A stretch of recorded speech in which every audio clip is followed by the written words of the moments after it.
Good afternoon, everyone, and welcome on a live African safari here at Djuma Private Game Reserve in the Sabi Sands, South Africa. My name's Brent.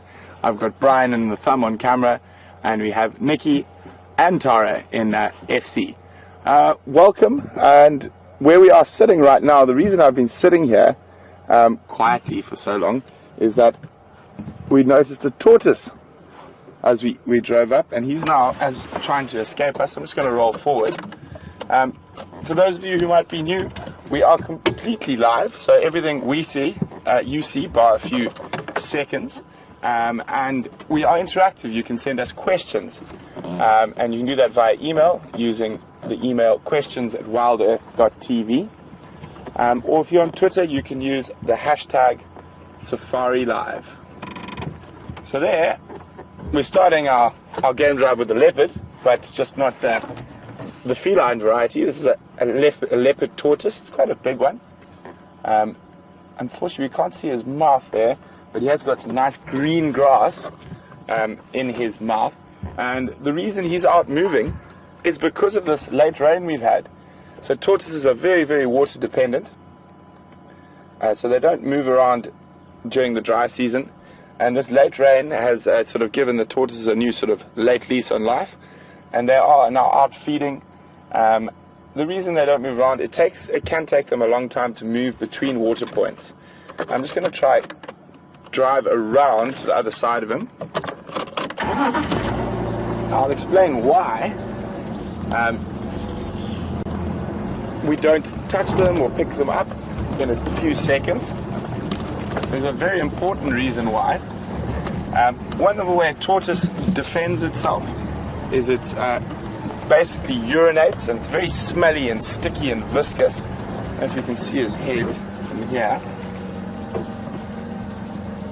Do you want me to move? Just let me know.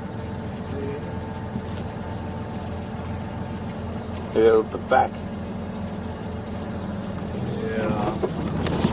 Try a different angle now. I think he's popped his head back inside for a second while we're moving the vehicle. No, it is still out, so I'm just going to try to see if we can get it. I think there's a small gap there for you.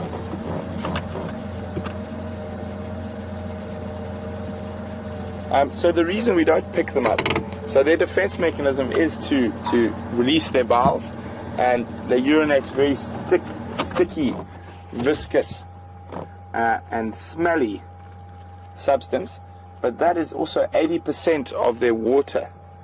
And so they only do that when they're under high stress, and picking up an animal like a tortoise, that would cause high stress for them or moving them.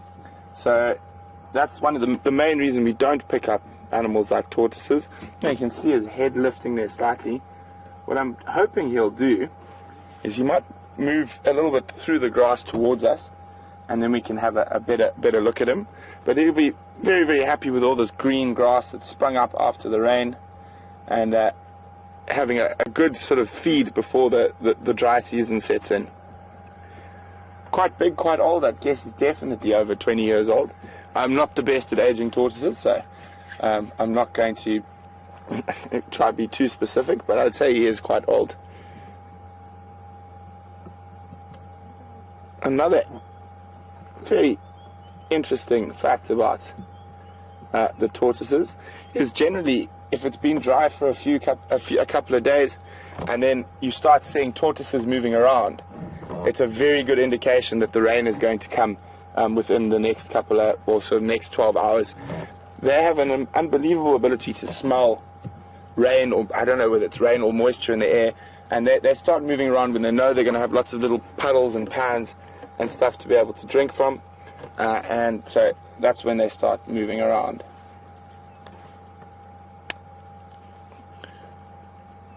So we're actually sitting in an area that's just very close to Gallagher and Vuyatela camp.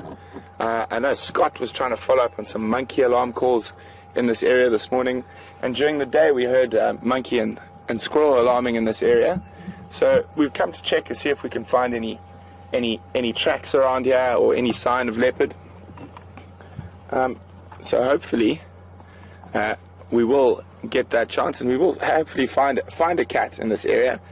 But I will be going back to also just check on the lions that you guys were with this morning. For those of you who were out on drive with Scott this morning, a little bit later, I'm quite sure they're very lazy at the moment. It's about 26 degrees Celsius, which is 85 degrees Fahrenheit. So it is still quite warm. So I don't think there's going to be too much action with the lions right now. So that's why we're going to have a look for leopard. But we will definitely go follow up on the Nkuhuma pride a little bit later. Well, patience is the game when waiting for a tortoise to move, it seems. Oh, he's decided he wants to change direction. Very slow, steady movements.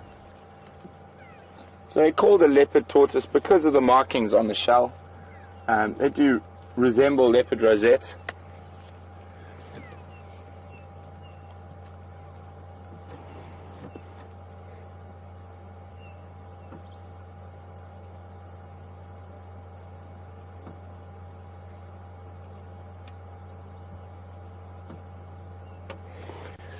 So this is the area where Mark found those two young male leopards together last night.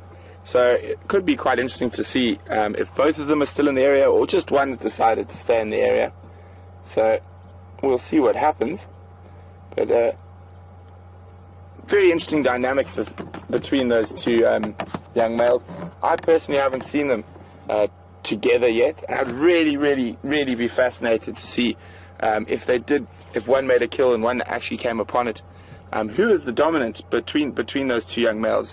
As you know, they're for those of you who don't know, they're littermates, so they're the same age, and they have vastly different personalities. And there's always a lot of debate amongst the rangers and cameramen and everyone about who's the best and who's the more dominant. But it would be a very interesting thing to watch. Well, I don't think this tortoise is going to be moving too much more. Oh no, there we go. I think he might be heading into the shade, into the bottom of this little thicket. Be a good place for him to hide from predators. He might move out through towards the drainage line. But I'm going to keep an eye on him.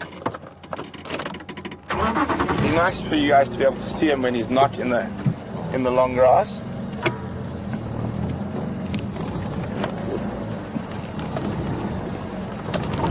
We're going to give him a little bit of space for a few minutes, and maybe he might pop out. And also, by sitting here quietly waiting for the tortoise,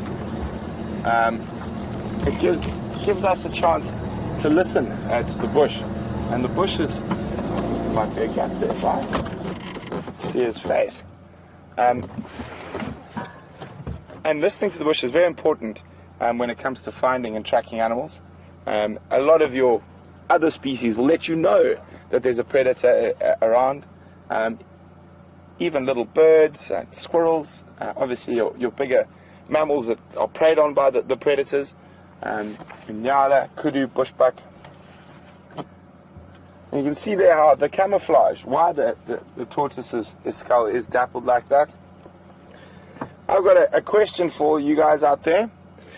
It's probably going to be quite a list, but can anyone tell me some of let's cut it down, make it a bit easier. No, let's keep it open-minded. So who can tell me a couple of predators? Let's just say there are quite a few.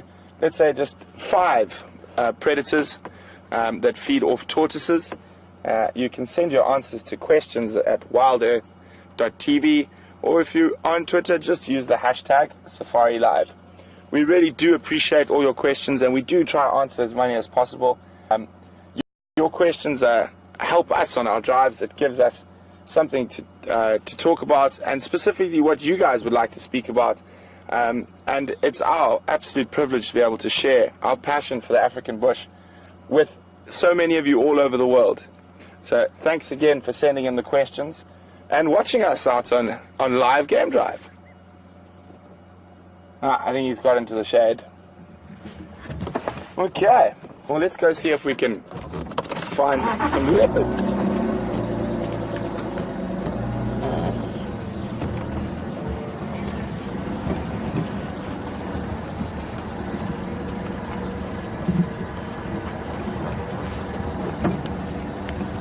Good afternoon, Ellen from Illinois.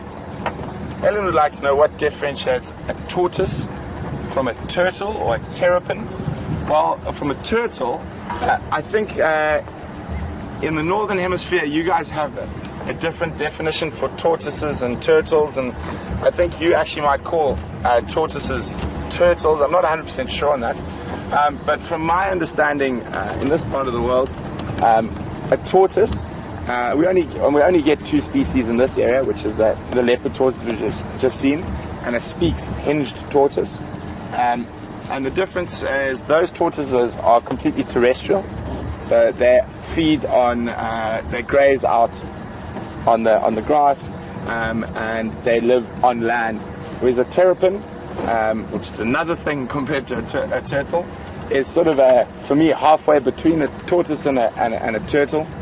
A terrapin is semi-aquatic or mostly aquatic, lives in these muddy pans and dams, and is quite a ferocious little predator, feeds off insects and other things rather than grazing. And then finally for me, a turtle is what we'd find in the ocean and has flippers and sort of is completely aquatic, and the only time they come onto the land is to lay eggs on the beach. But so the terrapin will move between muddy holes and does have legs, but it has webbed feet so it can swim. So that's the way I like to remember it. You've got a tortoise, it's completely terrestrial, it lives on the land. A terrapin is semi-aquatic, it can walk between different places, but it does have webs between its feet so it can swim. And then a turtle has got flippers and is almost 100% aquatic, with the only time it coming onto the shore is to lay eggs. But that's how I remember them. Maybe you guys have got some different ways. I'd love to hear about it if you do.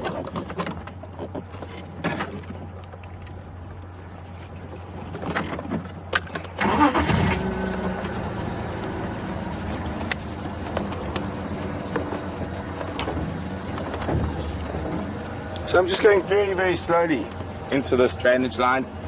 As I said, quite warm at the moment. Nice cool sand, be a good place for an animal like a leopard to rest up.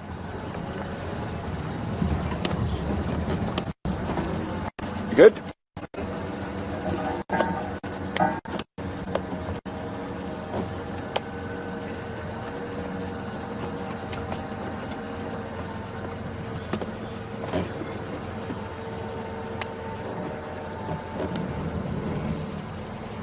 Good afternoon, Barbara from Maryland.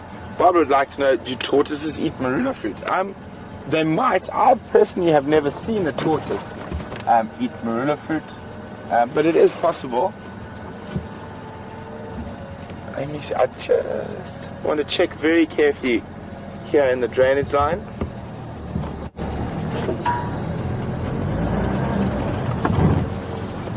Okay. I've just spotted, Brian, if you have a look at this russet bush willow here, there's a kingfisher sitting in the shadows. So if you see where the largest branch is coming out. Yeah. Okay, go to the right, tighter, and to the left, and center.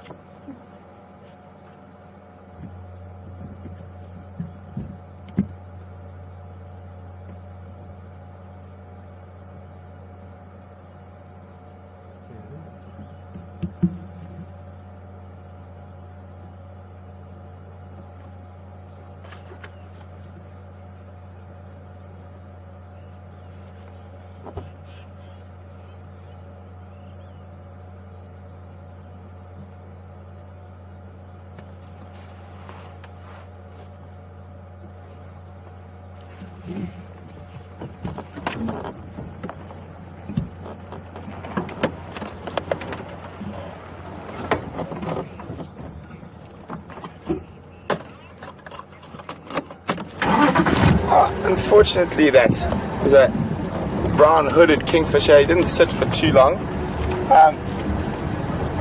Hopefully, we'll find another one that's sitting in a bit better light as well. But also, just checking very carefully. Nice cool area around the drainage line. Good place for a leopard to rest up during the day.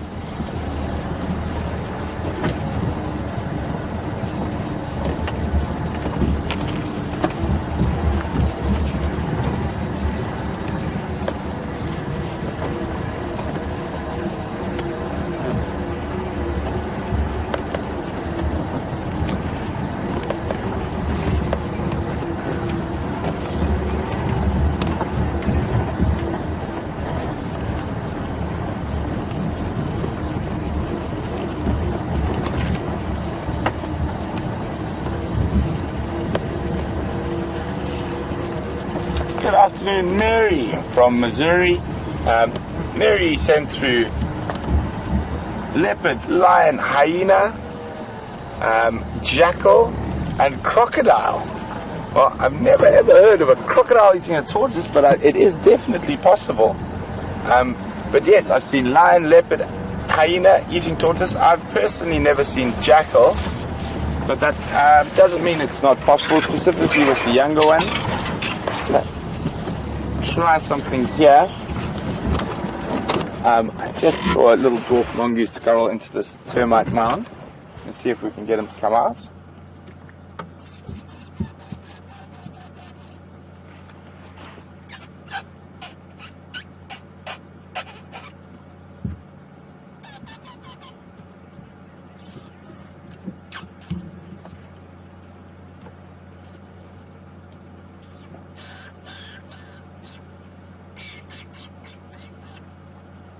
He's being a bit shy. Oh dear.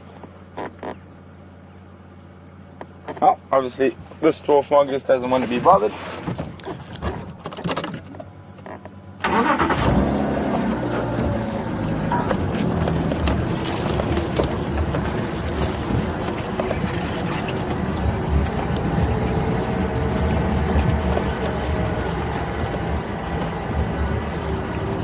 So, we've just been heading through this drainage line, looking for any sign of leopards.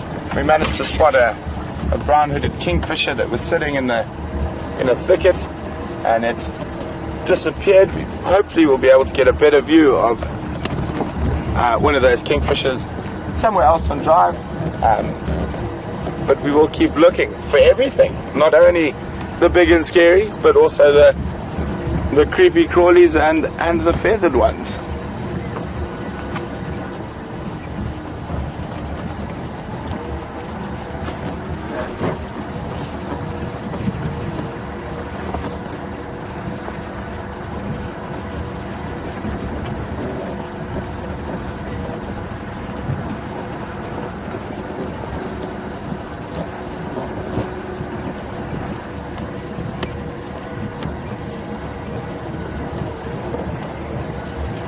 So we're just checking very, very carefully here, up on the edge of the drainage lines. Lots of nice thick shade for an animal like a leopard to spend the hot part of the day.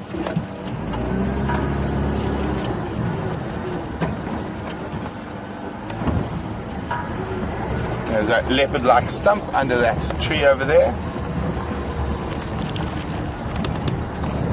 We tend to see a lot of those leopard-like and lion-like stumps and bushes and rocks and termite mounds, but it always pays to check them, because they could turn into an actual leopard one day.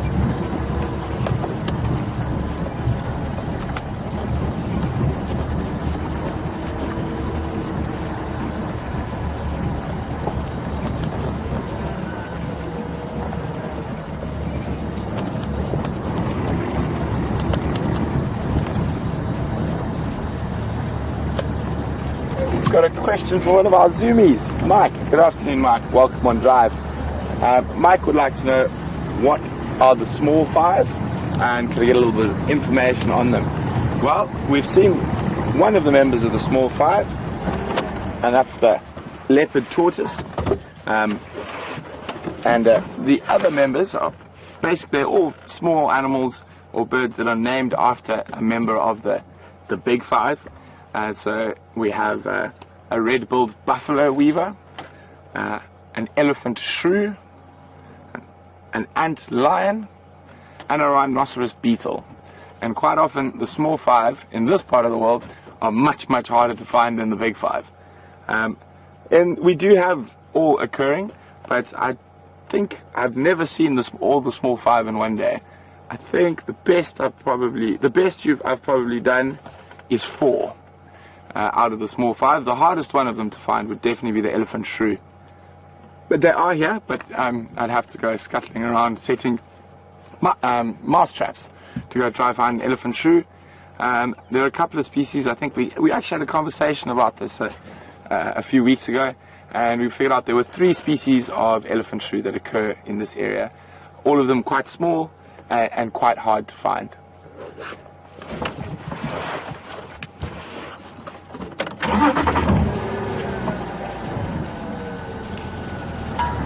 But the buffalo weavers we see quite often. They've got big nests, those big thorny nests that you see all together, and they're a social nester, so there'll be multiple animals that nest in the same place.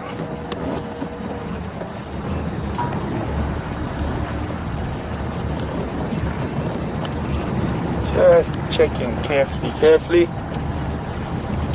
around this drainage line that flows into Vuyatela Dam. Oh, hello.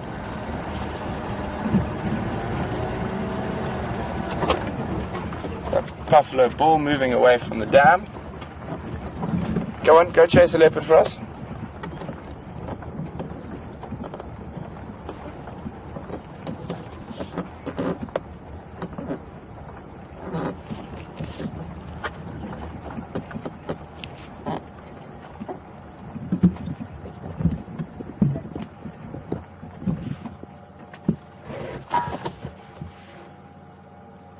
Ellen in New Jersey, thanks very much. She's just mentioning a few more animals that might possibly predate on a tortoise.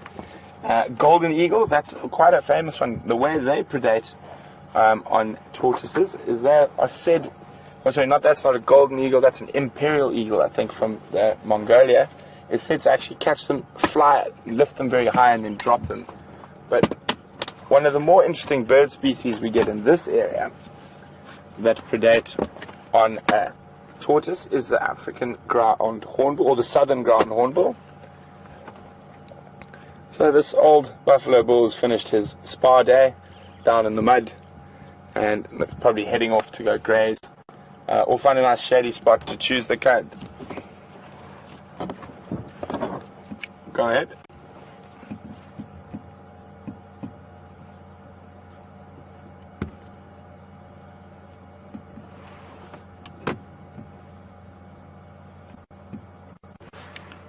Copy, thanks very much. So I'll just show you quickly what a ground hornbill looks like.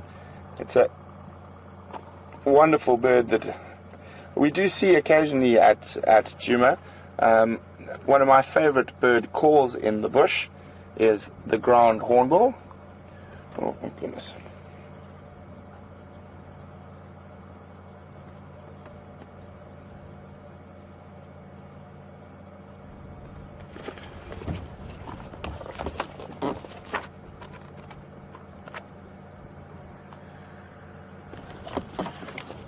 So there we go. And they're very, very big birds, about 100 centimeters in height. Their range has been reduced greatly over the last 100 years. They're a very, very good indicator species of a healthy ecosystem. So when you do see ground hornbills regularly, it is a very good indicator of a healthy ecosystem. So the way they hunt tortoises, they actually use their beak as a hammer and pick a hole in the tortoise's shell. So it's a southern ground hornbill.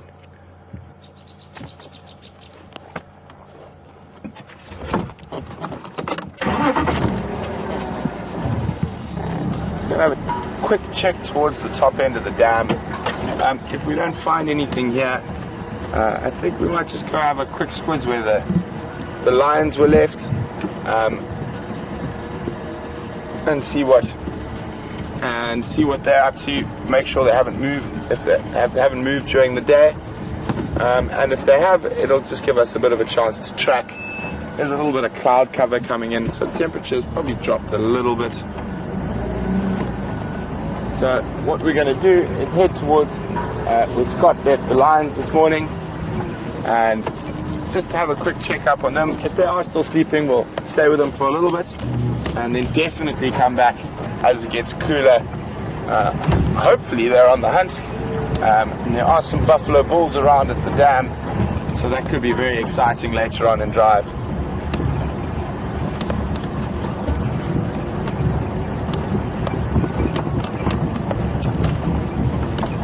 Though this rain's given quite a different scape to the bush. We've got tortoises moving, we've got definitely a few more bugs, some butterflies out and about.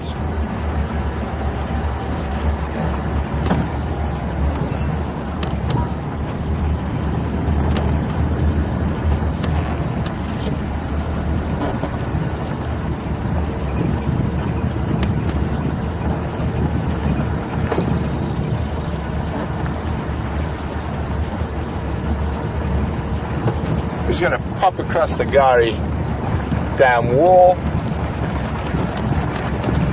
So these are the buffalo I was mentioning.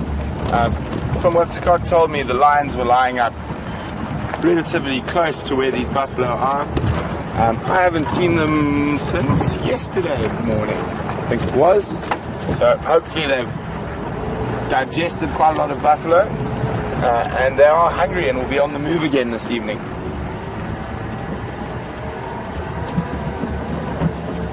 These are the buffalo that we're referring to. They are big old buffalo bulls, so it'll be interesting to see if they choose to try hunt these old bulls or start searching out for the big herd of buffalo again that they were following a couple of days ago before we started seeing them again. So a group of buffalo bulls like this probably offers a little bit more danger than a buffalo herd, because there are youngsters, sub-adults and babies in the herd, and with that many animals, when the lions race into them, they can cause quite a bit of pandemonium and chaos and panic. So no one's really sure what's going on. Very, very exciting to watch though.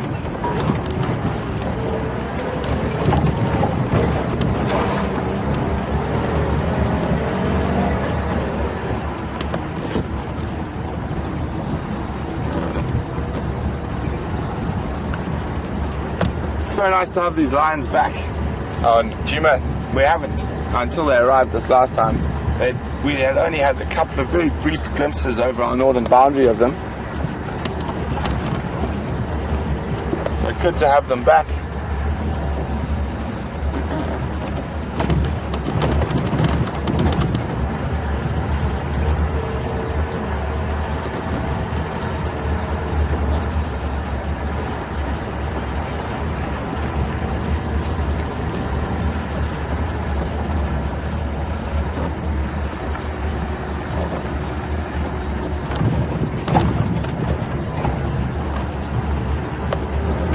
Start keeping a lookout. They were in this general area,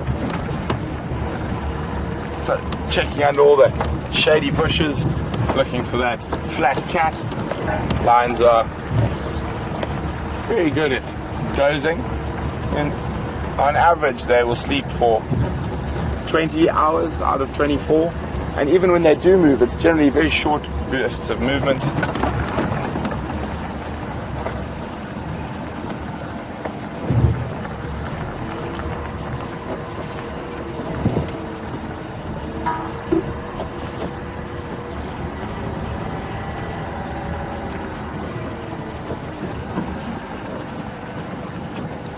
As I said, checking carefully.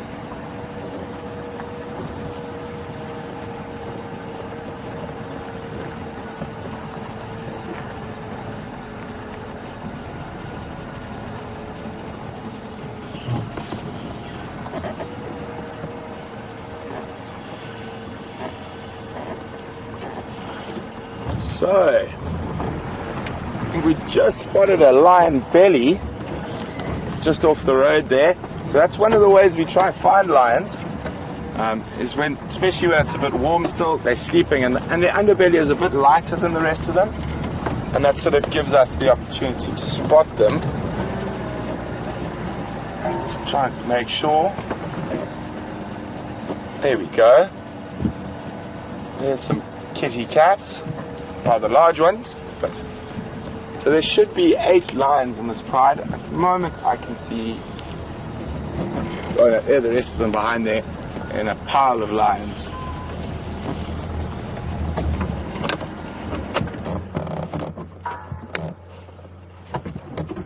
So if you can see there's a lion.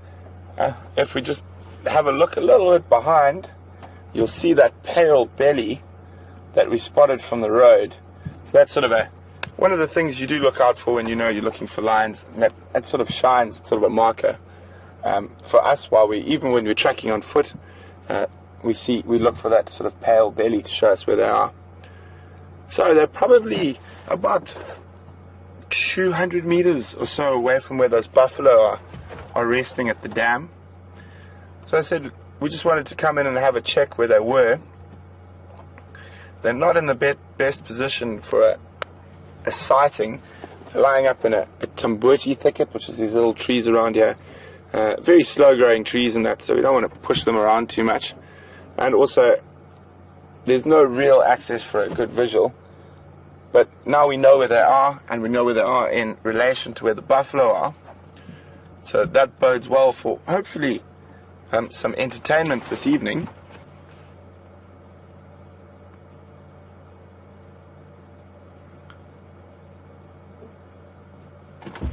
Try and move a little bit closer, just see what happens.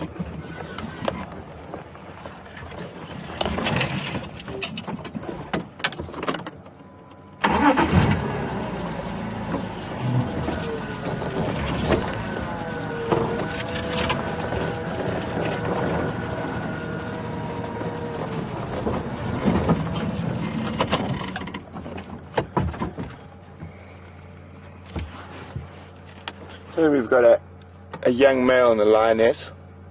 The rest of the pride are lying up behind them.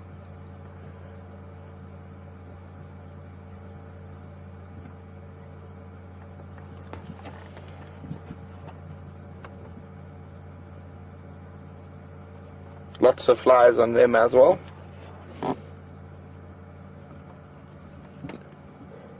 Still quite full. They did kill a buffalo a few days ago.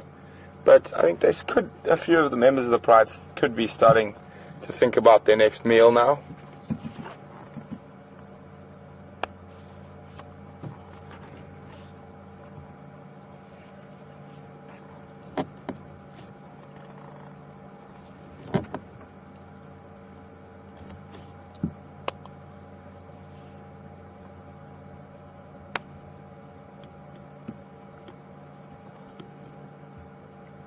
That's another thing we look for when we're tracking on foot, or even looking for lions from a vehicle.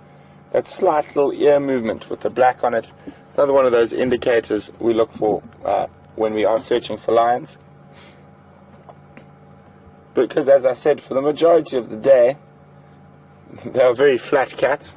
So you look for that sort of pale belly and the flick of movement from the ear or from a tail. So you don't stumble upon them too close when you're on foot.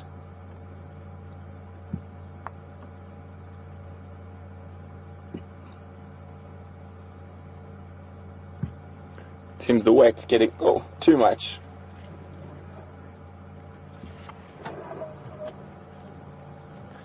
And a lot of that ear twitching is from annoying insects like flies. We can actually see some flies buzzing around that young male's ear, and they do bite. And you'll notice quite a few lions and leopards and hyenas have very tatty ears, and a lot of that is from those biting flies.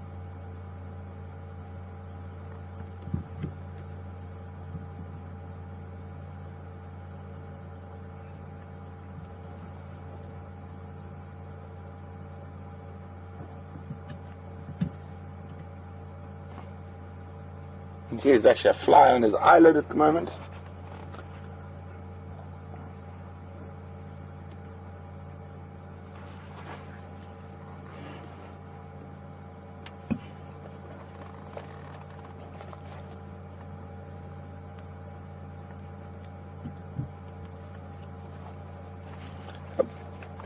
his feet look far bigger than they should be for his body. He's still got a bit of growing to do to grow into his feet.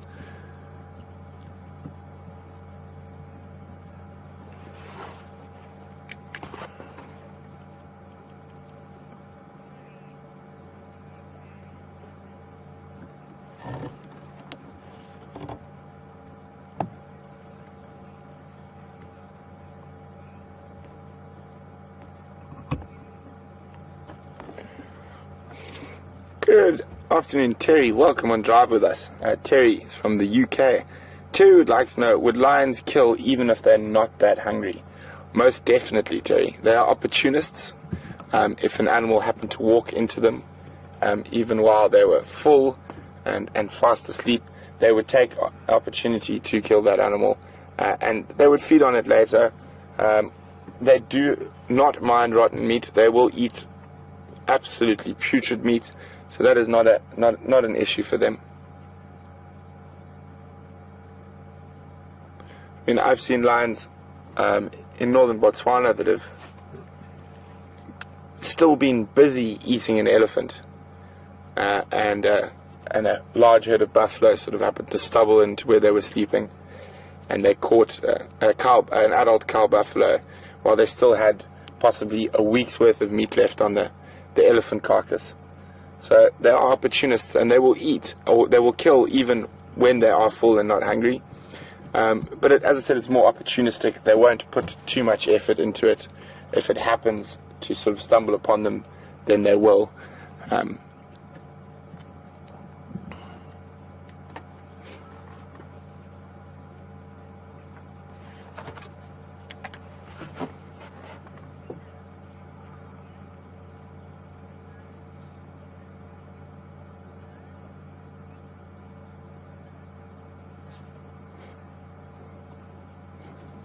Good afternoon, Christina from Pittsburgh.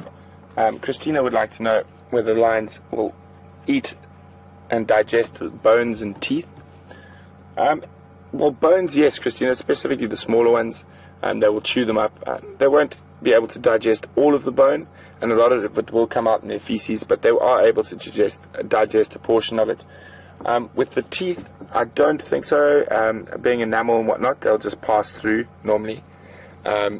But the main thing that lions are not able, or most animals are not able to digest, is hair and keratin. So the hooves, the horns, and the hair. And you will find pieces of either hoof, sometimes the horn, and a lot of hair in the feces of these animals.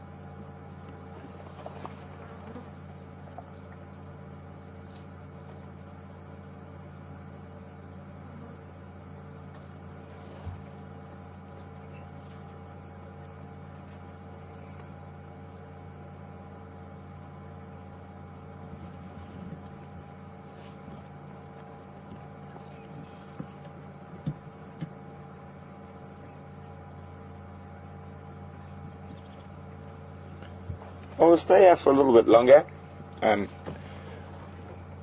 although I don't think they're gonna move too soon. It is quite a nice view of this young boy who's lying up next to us. Though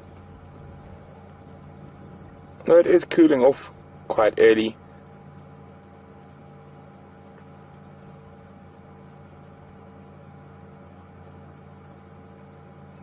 They've actually chosen, from our point of view, very difficult spot for us to work with. So I don't know if Brian can show you quickly. We're sort of in between these two erosion ditches. They're natural erosion ditches from rain and whatnot. So you can see it's quite steep and quite difficult, and we're basically on a tiny spit of land between two of these. This is actually the least bad of the two. The one off the front of the vehicle is very, very steep and can't even see into it. It's sort of a vertical cliff right off the nose of the car, and there you can see the lines there, and there's another vertical dip sort of just off behind this tree that the bonnet's touching, and the lines on this tiny little piece of land between the two. So this is pretty much the only place we're able to view them from.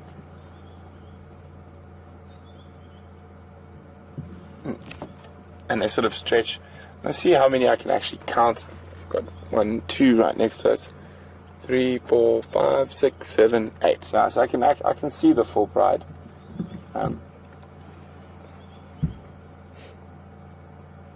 Having a scratch.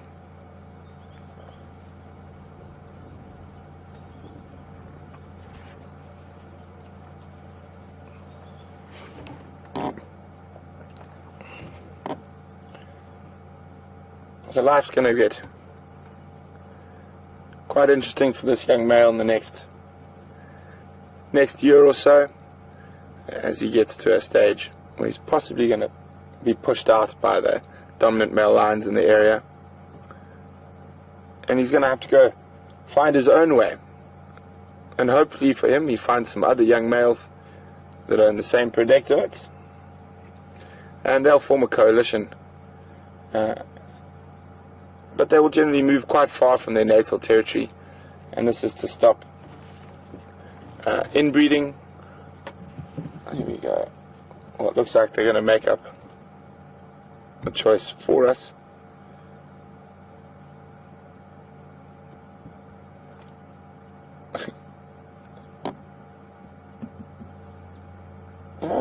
Too lazy to move.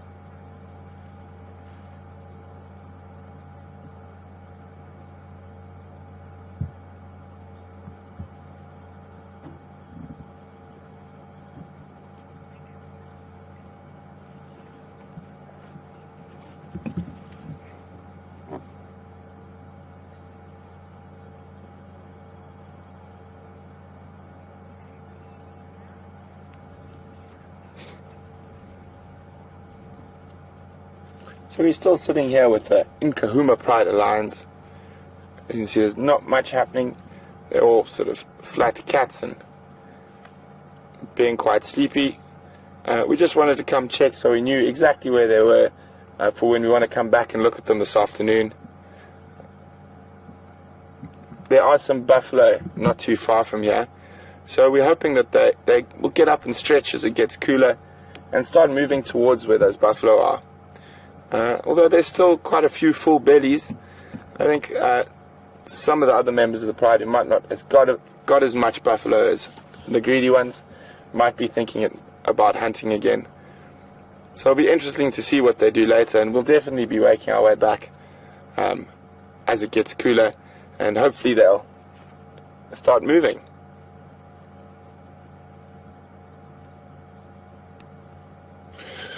Really sleepy kitties. We'll see you a bit later.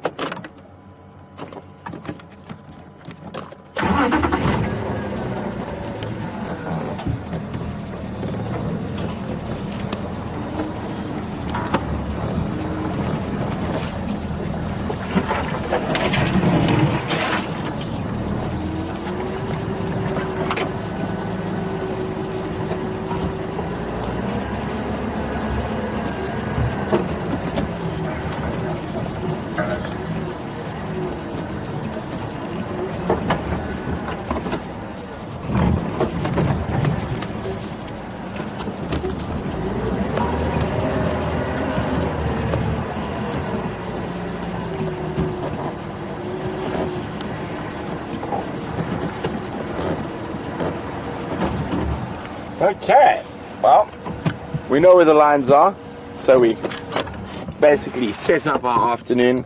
We've got a nice plan. We know they're sleeping here. There's water not far, and at the water there's buffalo.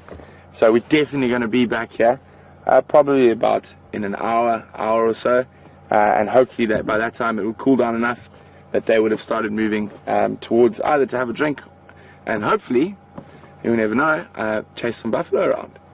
So in the meantime, we're going to head down towards our southern boundary. I did hear from Mark that he had leopard tracks heading towards an area called Philemon's Dip, and heading west from there.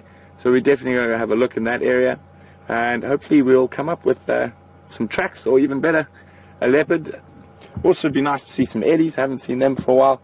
So good place to check at this time of the day is around the water. So off we go.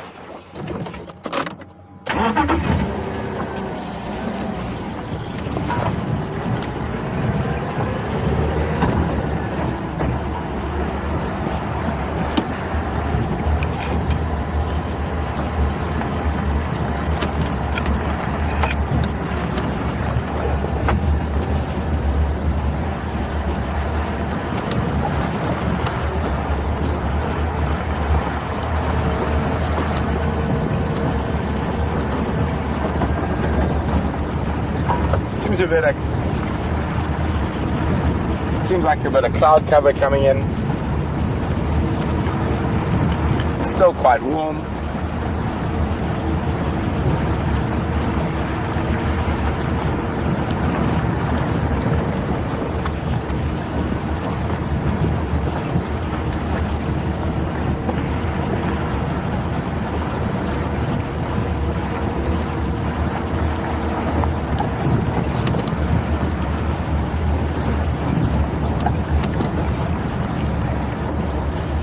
Good afternoon, Ashley from the UK.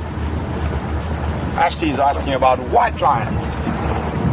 Why are they white? And do they have diminished chance of survival because of that color specific being? Well, what most white lions have is not albinism, or which we have for albinos. You'll notice that it's very pink around the eyes and that, and the skin is also very pink. It leads to a lot of sunburn, can damage them quite badly. Whoa, speaking of elephants, we said we wanted to see some elephants around the corner. Here's a young bull. So I'm pretty sure that hopefully should be a herd. Sorry, we didn't mean to. You were hiding around the corner. What could we do? We apologize profusely. Sorry. Yes, there we go. So he could be by himself, he could have been pushed out of the herd, but what I'm hoping is he's on the periphery of a bigger breeding herd. Was that nice? Just say we'd like to see some elephants and around the corner. It's amazing how the bush works like that. You never know what's going to be around the next corner. So I'm hoping he hasn't annoyed the adult females in the herd too much, that he's been chased far away. And that he's just on the peripheries.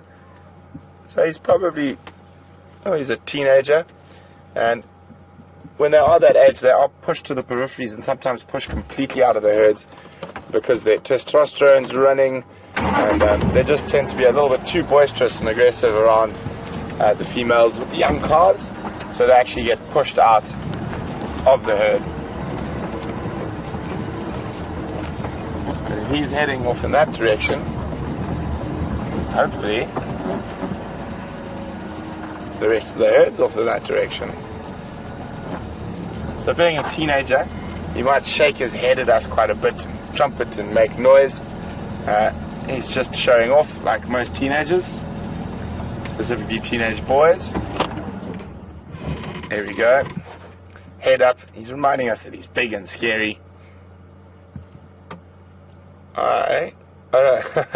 I just saw a branch flicking off, but it's not. He's going to chase an impala just because he can. By the looks of his demeanor, he's dropping his head. He's getting ready. There's an impala scratching his head against the bush. There we go. Chase the impala just to show how tough he is, being a proper teenage boy. The impala didn't actually take too much notice of him. Now he's turned around to look at the impala again. He's like, oh, they didn't actually run, but they should run from me. I'm big and I'm scary. What's going on? I'm an elephant. Everyone's supposed to be scared of me. But most animals in the bush know or can recognize the behavior of a young bull elephant, and they don't take too much notice of it. I mean, the impala moved off about 5 meters. He's looking like he wants to go chase them again. He's sort of giving them the evil eye. You can see the impala. There's the elephant. And the impala just off to the right. and they took very little notice of his trumpeting.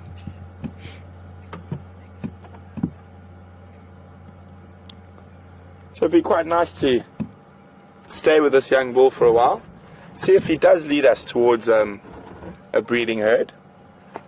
He's calmed down now, he's finished showing off, and he's started feeding again.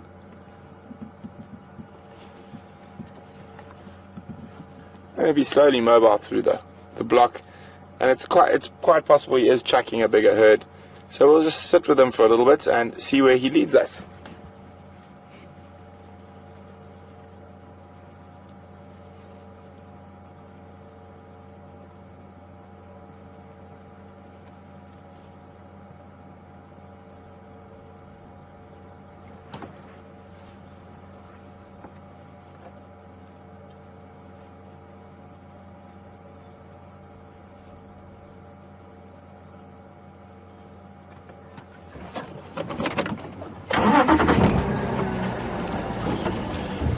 So I think I might be able to actually hear some other elephants ahead of him. I'm just going to move forward a little bit and see what we can see there. And elephant herds quite often can spread over quite a big distance. There we go. I thought I heard some more elephants. There's looks like a big cow up ahead, so let's go have a look if there are any little ones there. It's fantastic when the bush sort of answers your question or answers your wishes. Say, oh, I haven't seen elephants in a while, I'd really like to see some elephants, and then boom, not even a minute later we bump into the little boy and he's led us to a herd.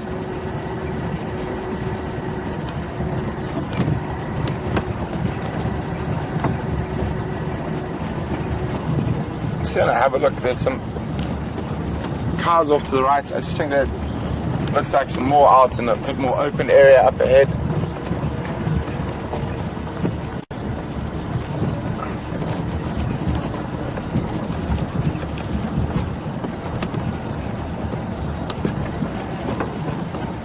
Oh, and it looks like they're actually in a mud wallow. Aha, isn't this going to be fun? There's two young ones playing in the mud with another younger bull.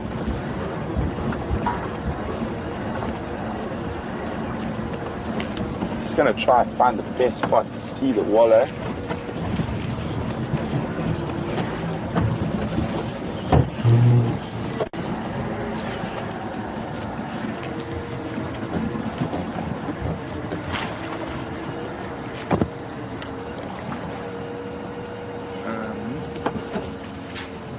Try a little bit forward. Just unfortunately, I don't want to go too close and scare them, make them leave the wallow. But see, it's very important to keep your movements very slow and deliberate around elephants, so you're not trying to be aggressive. And here we go.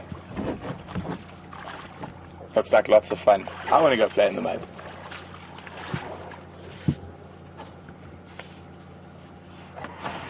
So what they're doing now is they're just a bit curious. They've just noticed us. Oh, having a scratch.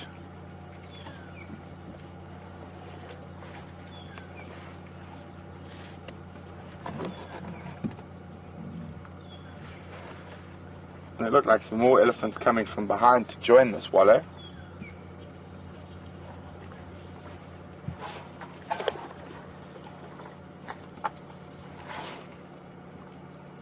This big female in front of us looks like she's pretty much finished with the wallow. Now probably going to go find a nice tree to rub on. There we go. Here we go. Just as predicted, rubbing on. But this little boy is going to follow his mom. So we got here just in the nick of time as they were finishing their mud bath. There is another elephant coming towards the mud wallow. Might just sit here for a minute and see what happens.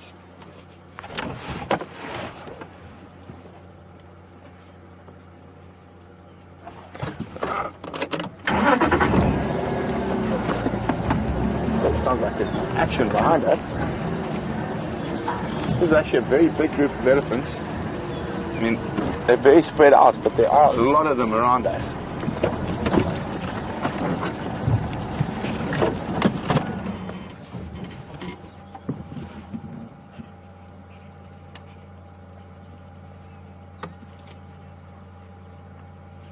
So wasn't that wonderful? We came around the corner.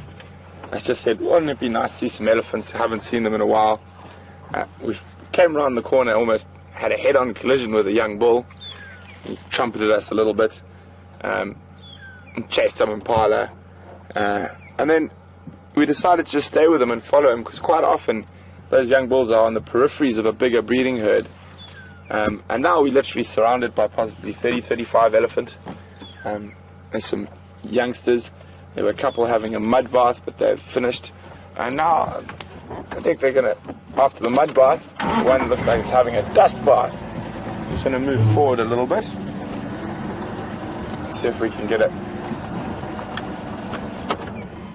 shot of that one now throwing sand on top of the mud. Unfortunately, it's a little bit thick in here, so we can't actually go any closer at the moment. And so, after mud bath, dust bath.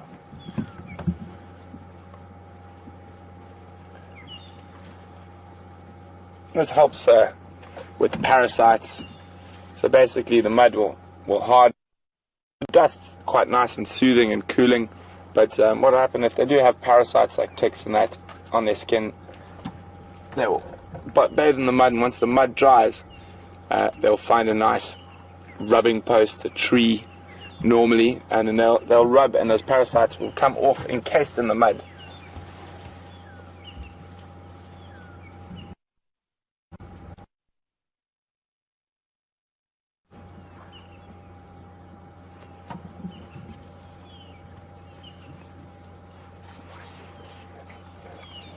Last station going in.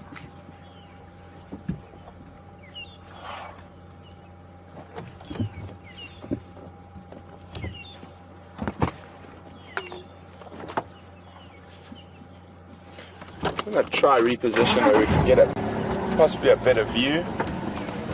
There's a cow who's a bit closer to us who's also started the mud, the sand bath after the mud. So when dry. That's good. So and she's still there. So we're literally surrounded by about 35 elephants now that I can sort of see. It could be a few more. There's others moving in and out, but they are spread out over quite a wide area. Oh, isn't that nice?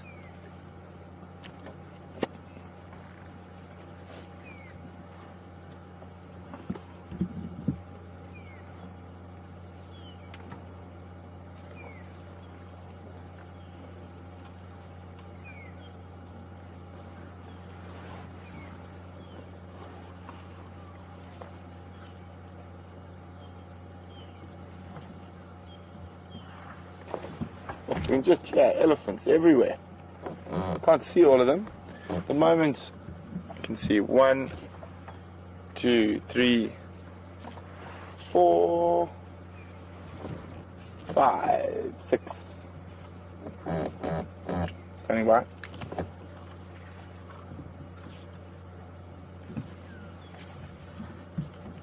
Not yet there. Still Mlungu's there.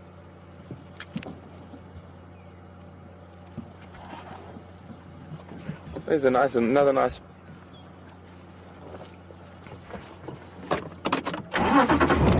big elephant cow behind us, past behind Nkuhuma's left, lying up near the junction of the road that comes from Ingerskaya to Twin Dams.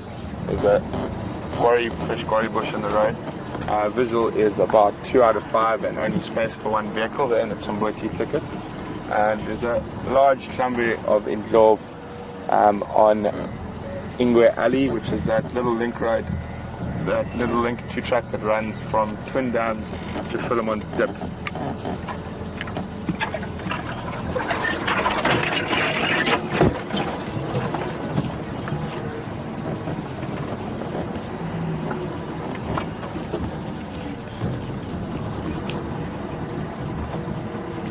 Not apparently there was a report of Karula around Buffalo Dam. I wasn't out this morning, so I'm not sure.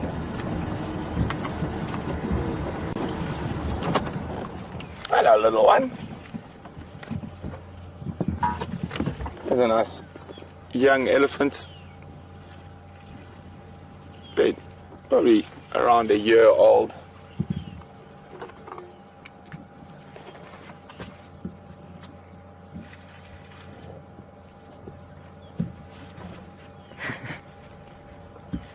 Still.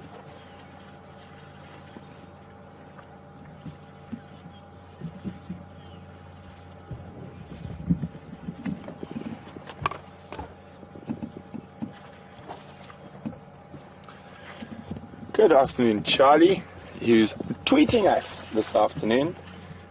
And Charlie would like to know, how do they prevent dust going into, breathing in the dust when they are spraying themselves with dust? Well, Charlie, an elephant's trunk is made up of thousands of muscles, and also there's very, very thick, bristly hair in that, and they are able to just suck it, but not all the way in. So obviously they don't suck it into their lungs, and then they blow it out that way. And then we can have a look. This female is probably the mother of the little one we're just looking at. You can see she's lactating. Her udders are swollen, and that little one still, you see by the way he was using his trunk, is not ready for too many solids. So, and you can actually see that it's actually her nipple's a little bit wet, so it's probably been fed on in the last 10 or so minutes. And I'm quite sure, just looking at the proximity of that small elephant we just saw, that this is mom. Nice big female, nice long ivory for an elephant cow in this area. And see, the elephants also be quite happy by the rain we had recently. It's greened up the grass, and generally elephants, if they have a choice, will prefer to graze. So in the summer months, about 80% of what they eat is made up of grass. It's generally sweeter and higher nutritional value than most of the browse. And see, there we go, now that the youngster has now fallen just behind. I'm pretty sure that's his mom. And it's definitely a little boy, and that's all behavior. So if it had been a female, she probably wouldn't have done that. That's very much a little boy being a boy. It's just reminding us that he's an elephant, and he's very big, and he's very scary. But he needs to run to mom in case anything gets too serious. He might even shout and scream at us now that he's a bit closer to mom. There we go. He's coming to charge us through the trees, making sure there's a couple of logs between us and him, just in case we might decide to accept his challenge. Oh, mom got a bit far. There we go. Mom, see how brave I was. Did you see that? Did you see that? I showed them, mom. Oh, I can still hear them. More elephants coming through the bush all around us. I'll try reposition again. Oh, so never-ending elephant. So let's see who remembers a game we played a week or so ago, and that is the collective noun game. I was going to see who can remember what the collective noun for a herd of elephants is. That's the original sort of colonial collective noun for a herd of elephants. You can send your answers to questions@wildearth.tv, or you can just use the hashtag Safari Live on Twitter. I'm just going to reverse round to get back to where that little guy was. There are more elephants, but I'd just rather wait for them to come to us. And with elephants, it's quite important to let them come into your space rather than forcing yourself into their space. That way we can watch them peacefully, and also keeping your movements and your voice very constant so they don't take it as an aggressive behavior.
those of you who might be new, you are watching this elephant cow play in the mud at the exact same time as us. This is live from the middle of the bush in South Africa at Djuma Private Game Reserve to wherever you guys might be in the world.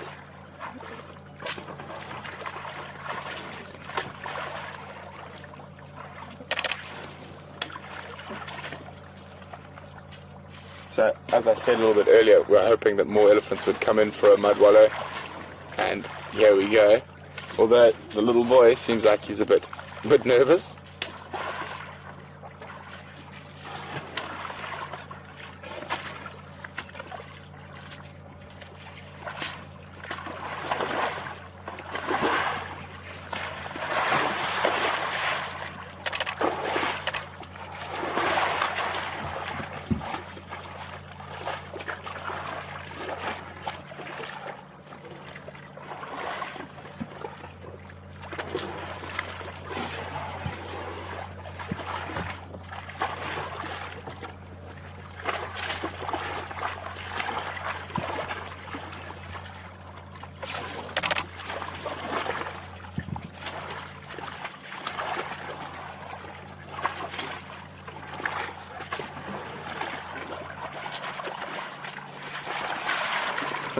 Isn't this incredible? For those of you hear that, click, click, click, sorry, that's just me taking a few pictures. It's such an incredible sighting. It's so amazing. You can see the little guy hasn't quite managed to master the walking on the mud either yet, climbing out on his knees.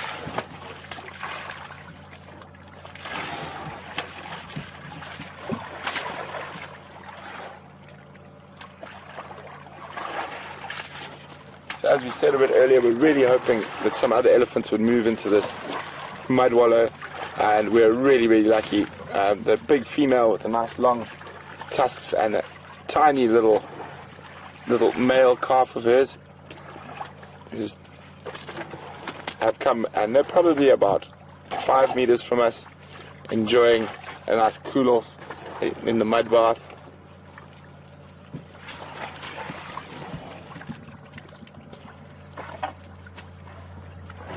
If you look between her legs, he's literally sliding down on his belly. He's behaving like a proper noisy little boy. Boom! He just fell in from the top of the bank. Hasn't quite got the hang of this walking on slippery surfaces yet.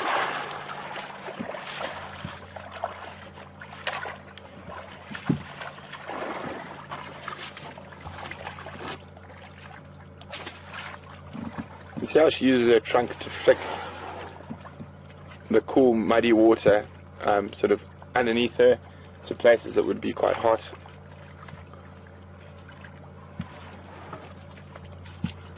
Now she's actually picking up, see how she's breaking with her foot and picking up the mud.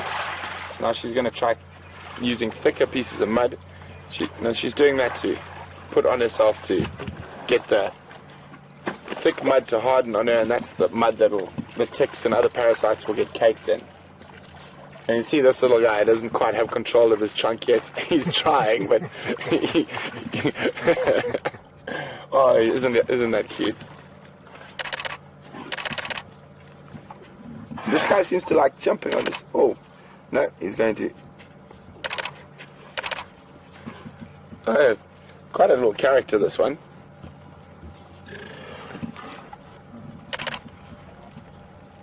And he seems to jump onto his back legs. He's done that a couple of times.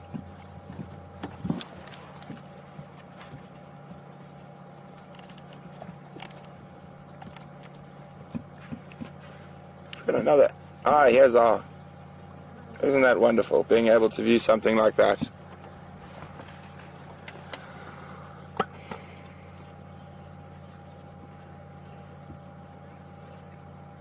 So there's another elephant it looks like it's about to come do the same in the mud wallow, and interestingly enough, looks to be the same young boy that we initially spotted. To the left, coming in now, almost about to arrive at the mud wallow. There he is. It's the same elephant that we initially spotted, that we followed through and sort of led us to the herd. So you deserve a mud bath.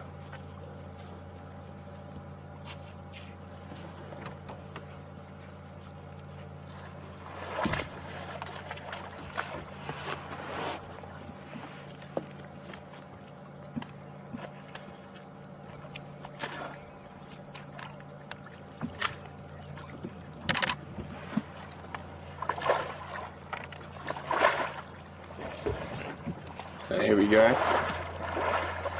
Sort of reminds me of that song, Splish Splash, I was taking a bath.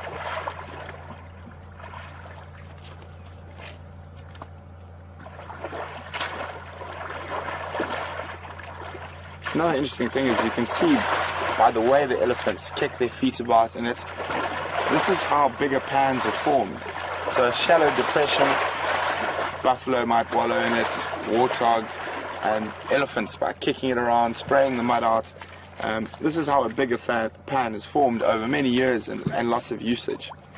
That's why elephants are such important animals in an ecosystem, because they do change the ecosystem. And just looking around here with the pan and the push down trees, you can see there's more grass coming through here, and this is a natural process. They're not doing any damage. So this area, possibly with this pan forming and the elephants feeding and pushing down trees around it, will become a lot more open over the next 50 to 100 years. And that's a natural process, and elephants are able to do that. They are able to change the environment that they are in. I don't think they consciously do it, they just do it by the way they feed and move.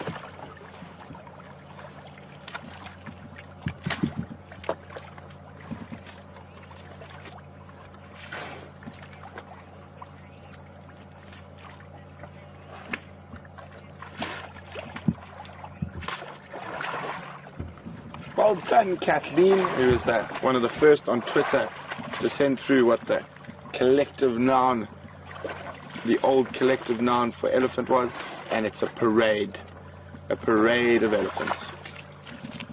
I'm sure, thanks to everyone else who wrote in and got it right. I'm sure I hear there's a lot of you, but well done to Kathleen for being one of the first.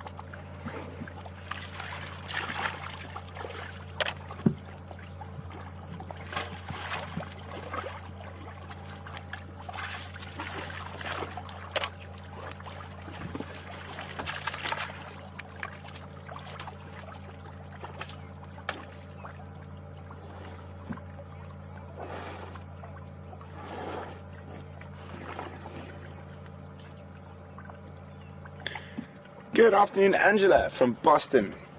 Angela would like to know, do all elephants have tusks? No, Angela, they don't. Just 1 second, I'll be back to your question. Angela, he's doing something quite strange here. He's actually putting mud into his mouth and eating it. So he might have a mineral imbalance that he's trying to sort out. He just ate a little bit of mud. There, we're eating a bit more. But back to your question, Angela. Do all elephants have tusks? Majority do, Angela, but there are elephants that are born without tusks, and that's a genetic thing. And so there are some elephants that don't have tusks, but the majority do.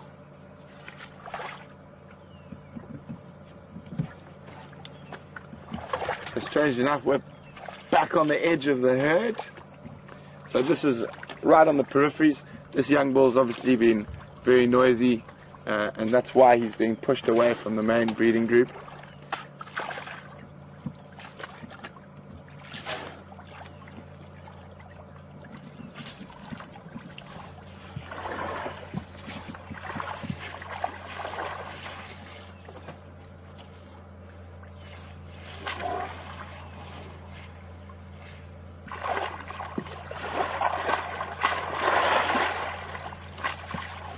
So he's curling his trunk around to pick up the mud.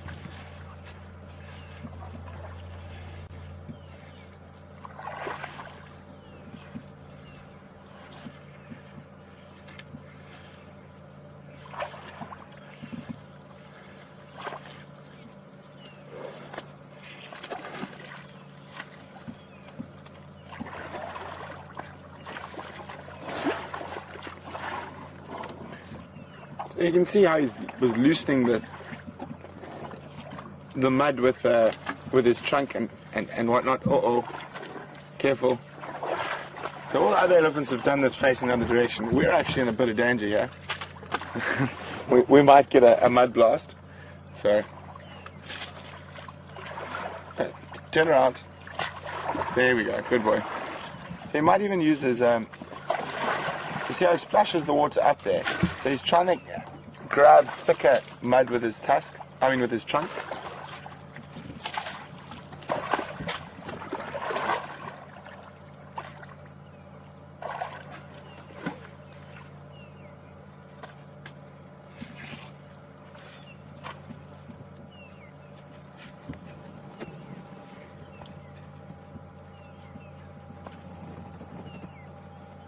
Wasn't that spectacular?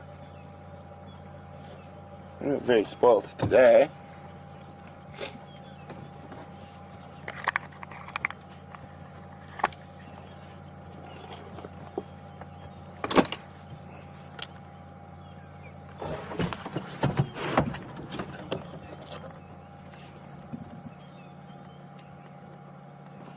We're going to move and see if we can catch up with the herd again. They seem to be heading towards quite a very steep and thick drainage line. But what we might be able to do is catch them on the other side of it.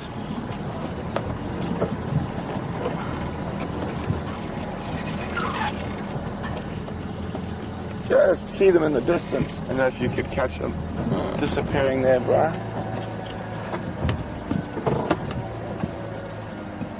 And they've crossed through that steep drainage line. So we're going to shoot around, try to catch up with them on the other side.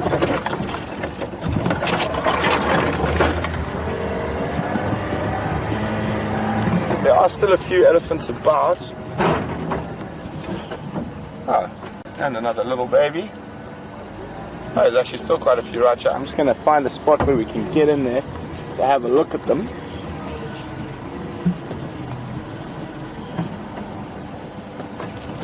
Wasn't that fantastic?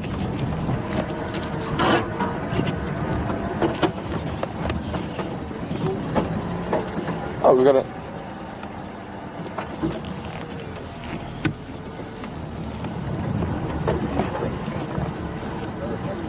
I think we've got another candidate for the mud wallow, so if you want to change around again, just have a quick look. Maybe try a different angle, the mud wallow this time.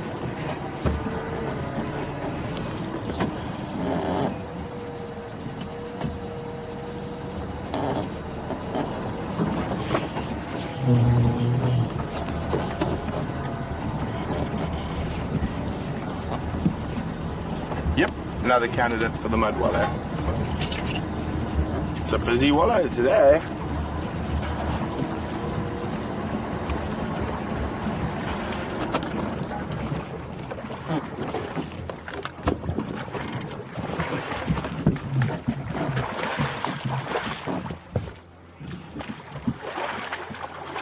This is a pretty popular mud wallow today. Another young bull has made his way toward the wallow, and we decided to take a bit of a safety move from where we were last time with the last elephant. A couple of those big splodges of mud nearly landed on us, so we've just changed to a different position to watch this one bathe in the wallow. If you can zoom in on his cheek and his ear there, you see it's a very green color on it. Quite interesting.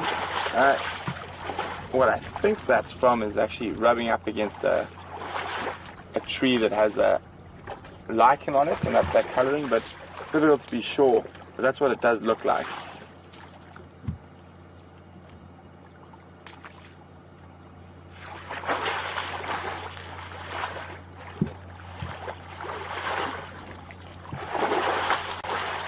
Now you can see how I was talking about how pans are formed. How each time another elephant comes in here, they kick up the mud, they spread the mud, they make it a bit deeper. Oh, have a sit down. Oh, that looks nice. That looks very comfortable.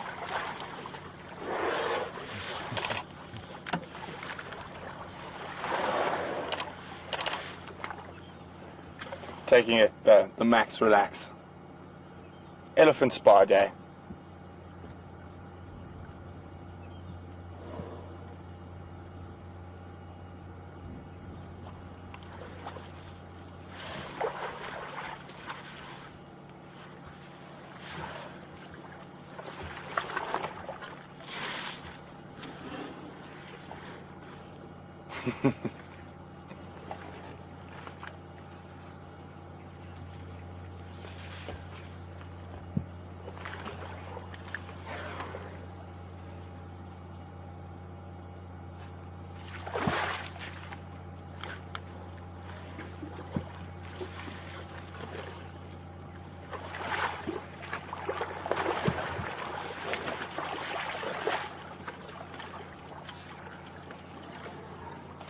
Good afternoon, Sharon from Florida.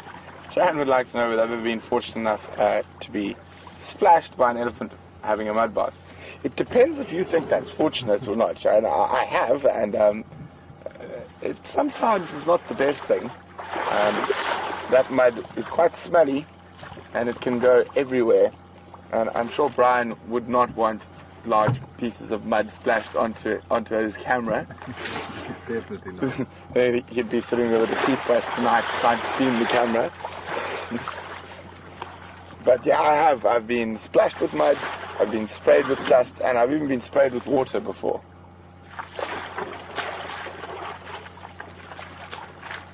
This guy's really making sure he's completely covered in mud. Maybe he's got a few more ticks than the others. Wants to get rid of them. Knows by it. But I personally think he just looks like he's enjoying it. It's quite cool and soothing.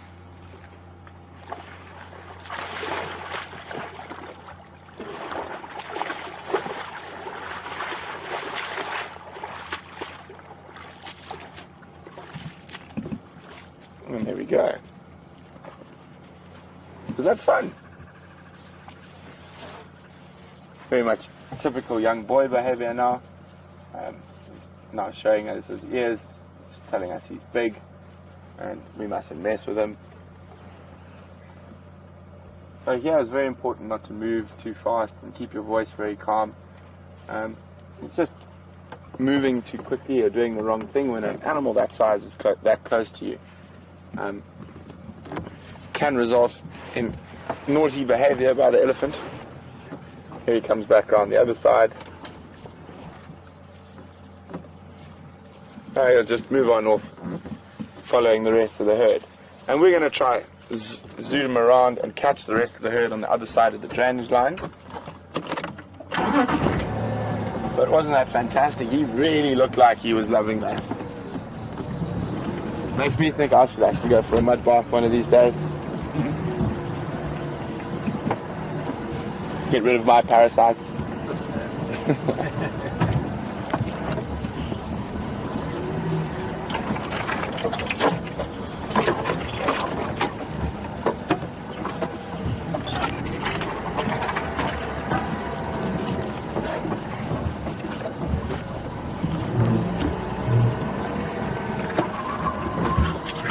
So it could take us a few minutes to zoom around. We can actually, there we go again in the distance, see them on the high ground opposite us, and there's a drainage line in between.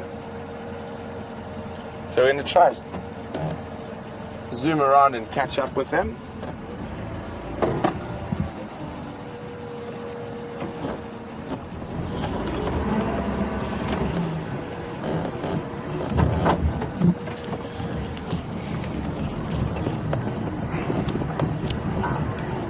Stations is Mokulu Shambio and Grove is slightly mobile south from that little two-track that runs between Twin Dams Road and Philemon's Dip towards Weaver's Nest.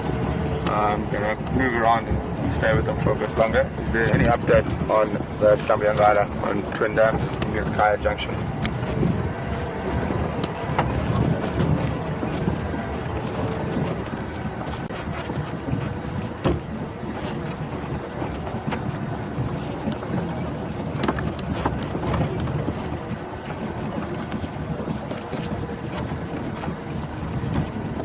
Copy that.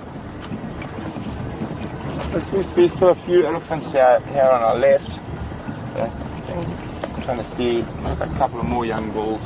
I think we'll try and catch up with the main sort of parts of the herd. Yeah, it looks like all young bulls still here. So we're going to try and catch up with the females and the youngsters. I'm going to drive a little bit quicker than I normally would for a couple of minutes just so we can zoom around.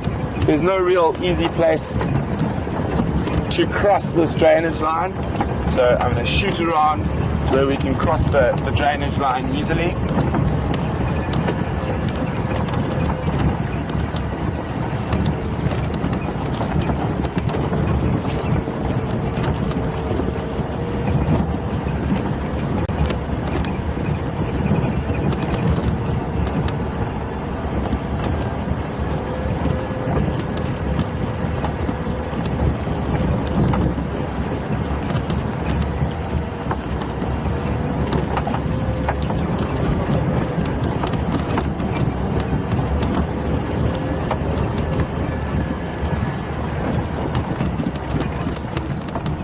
So, we're going to be with those elephants shortly, nearly to the area where I'm able to cross. So hopefully we'll catch up with the females and the babies.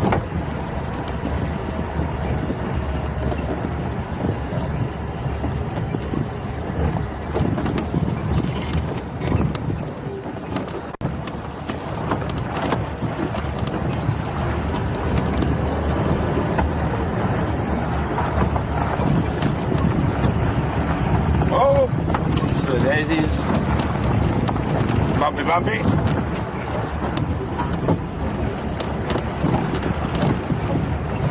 And you never know what an elephant might find as they move through that drainage line. Maybe they'll stir up a leopard for us.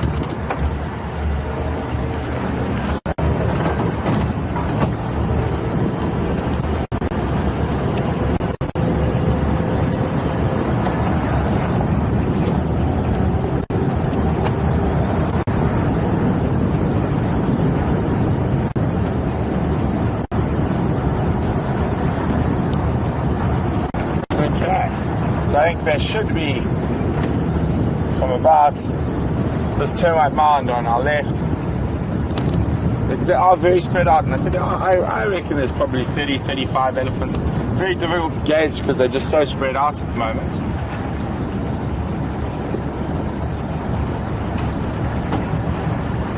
Yes, they were around here, or should be coming out onto the road around here.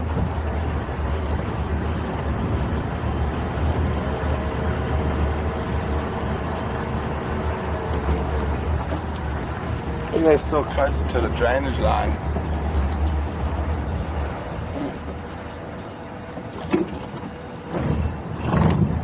Could have changed direction in there since we last had a sighting of them. Look for a spot. There we go. It's a nice big path.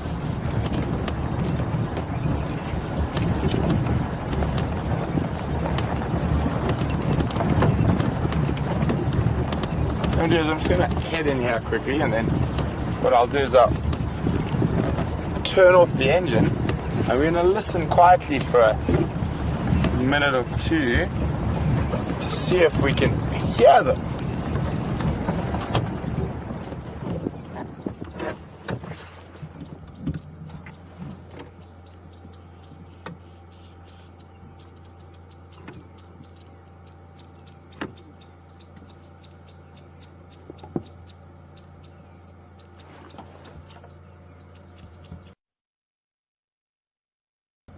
Aha!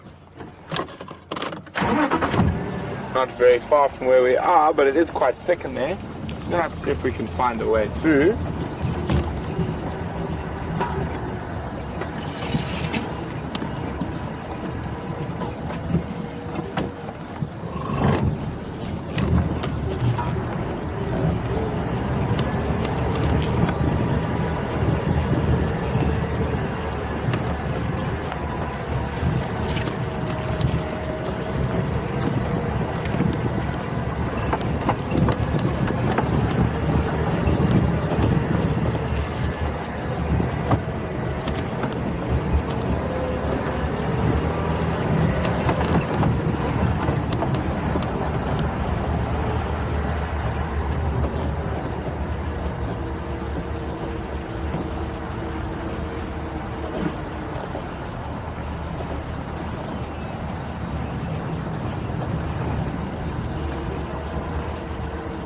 So we've made our way around to the other side of the drainage line.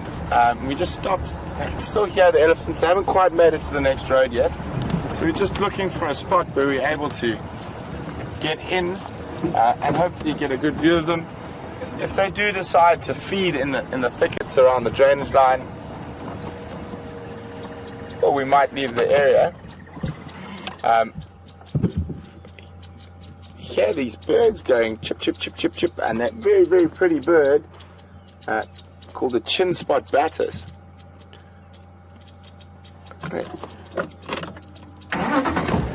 Pity, they seem quite agitated about something.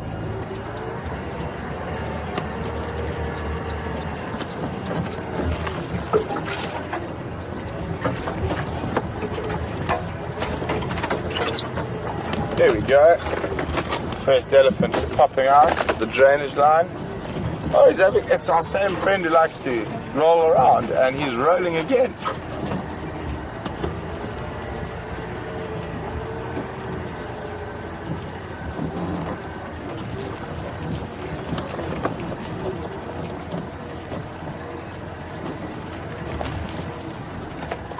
There was always a possibility that the elephants might stop and feed around the drainage line or in the drainage line.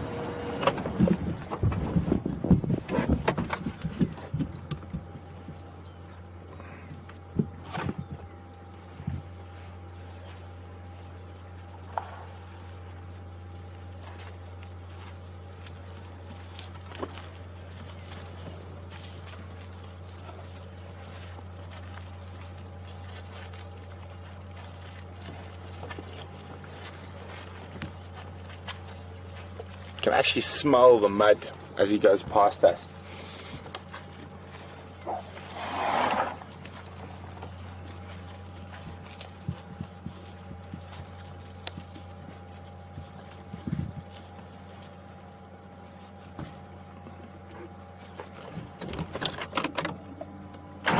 Move again a little bit.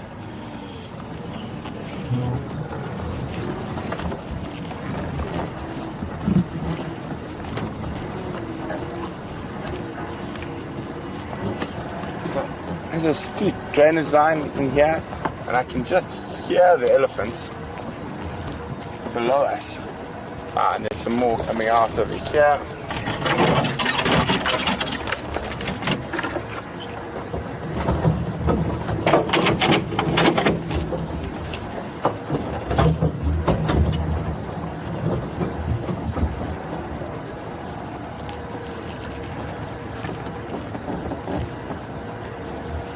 Oh, there the little babies are still deep down in the drainage line. Actually, you can see them through that gap there. Ah, they've moved now. Let me just go forward a bit.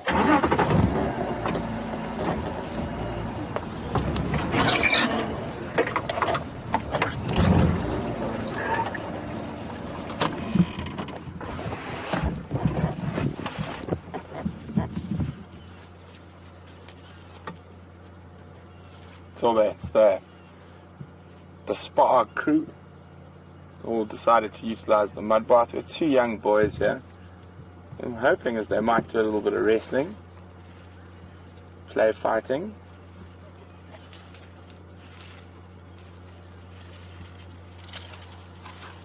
Or not.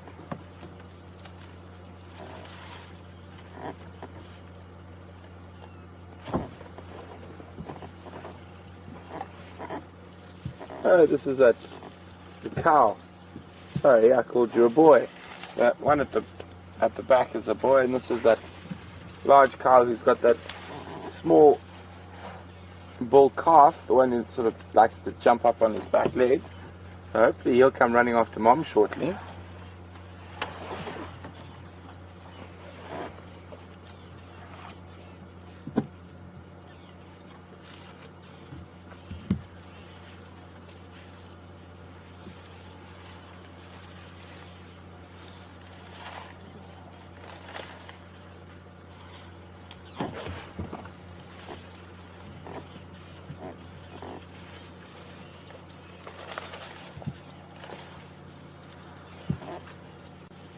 Eating the bush willow tree.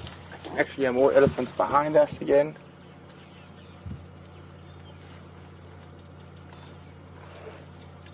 And you can see, when you look at her skin compared to that young male who just walked past us, who was the last person in the mud bath, how quickly that mud dries. There are still some damp patches of mud, but you can see quite a bit of it's dried already.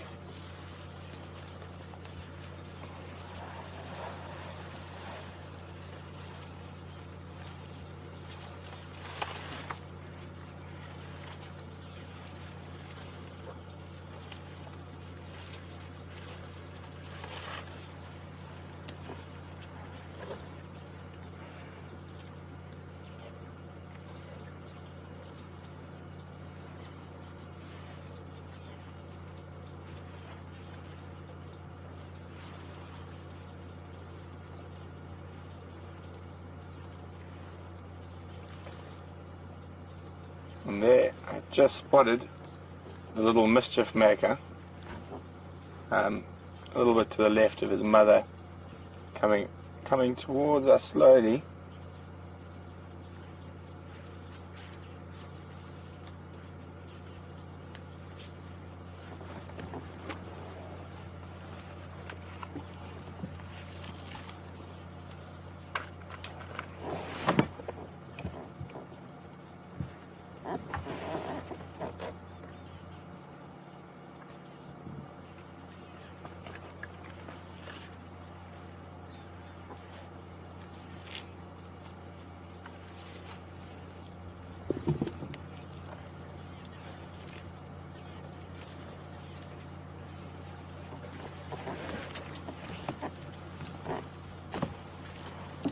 Good afternoon, Barbara.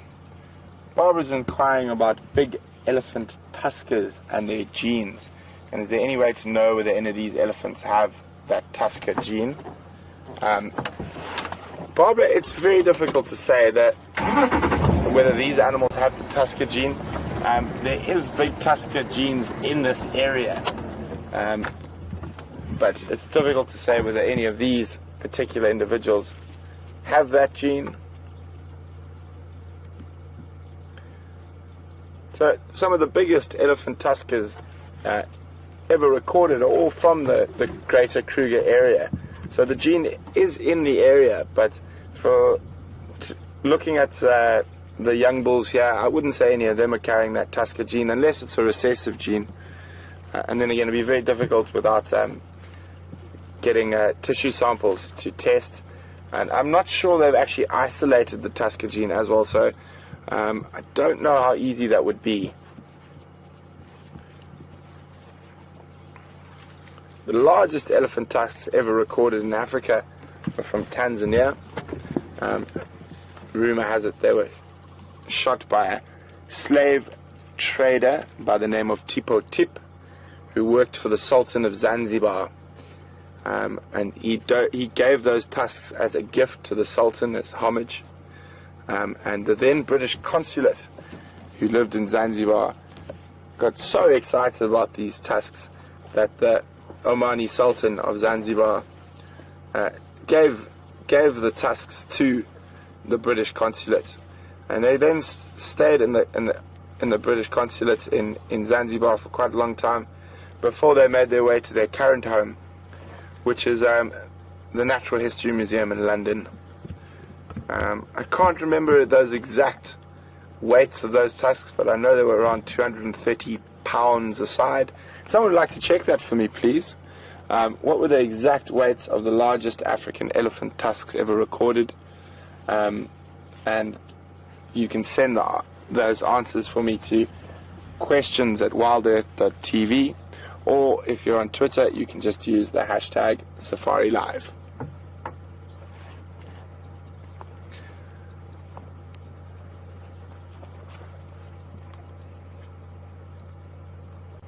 So we've had a great sighting of these ellies. They are moving into some thicker bush now, so there's no need for us to harass them by driving around them now. So what we're going to do is I'm going to have a quick look at a place called Treehouse Dam, quite a popular spot for leopards in this area, and Mark did tell me there were tracks heading in that direction. So go have a look, see if we find anything there.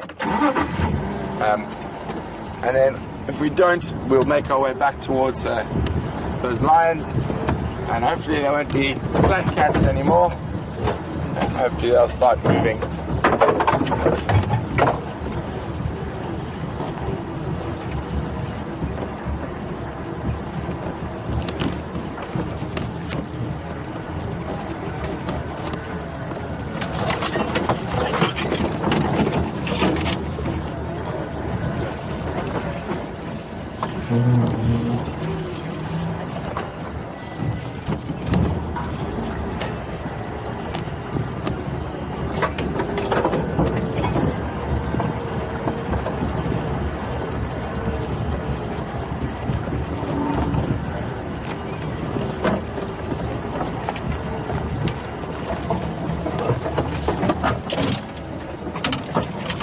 Just trying to pick our best way out of the bush here.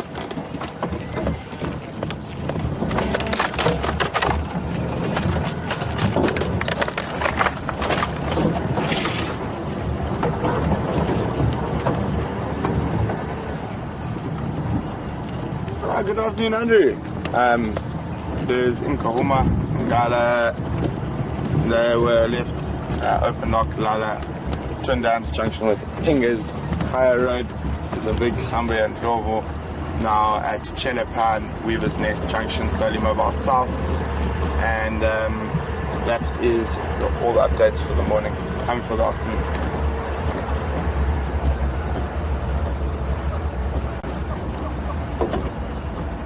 I'm just leaving them now. It's a big Clamby and there's very slowly mobile feeding. They're at Chelepan junction with Weaver's Nest at the moment.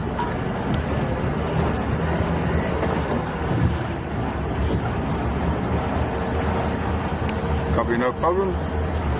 I'm just going to check now towards Treehouse Mighty, and then I'm going to head back towards Ngala.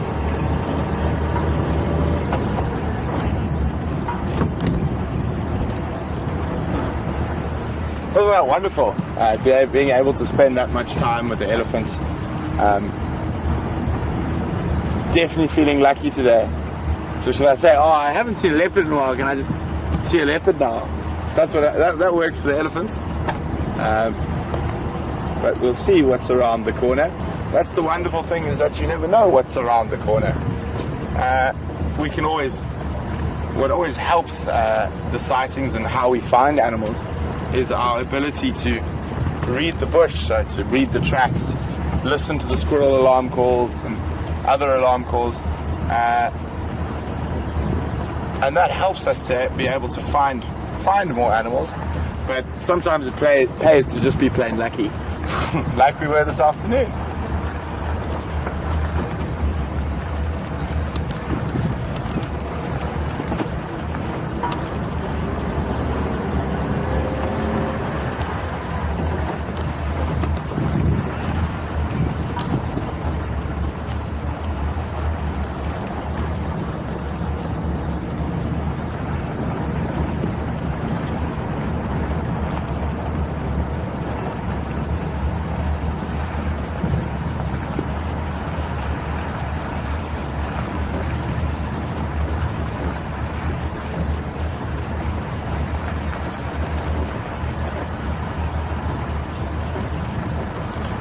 So we've got some elephant tusk answers coming through. The first one that's come through is 214 pounds. I'm not sure, for some reason, that's from our Zoomy Mike. For some reason, my memory does sit in sort of 230 pounds, those specific tusks from the slopes of Kilimanjaro. But maybe my memory's not as good, but that's our one answer, and that is a monstrous elephant. Can you imagine? 214 pounds. Imagine having to walk around with a tooth that's 214 pounds heavy.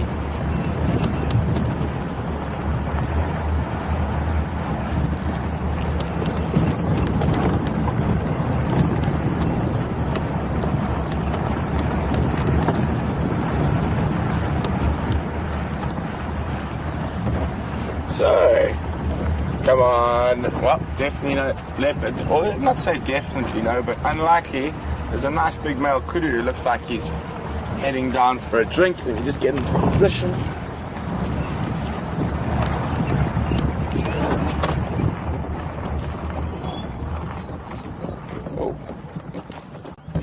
that. See how that kudu, I'll wait for you to zoom in a little bit. A bird just started alarm calling slightly differently, and he stopped on his way down to drink just to check that it wasn't a predator.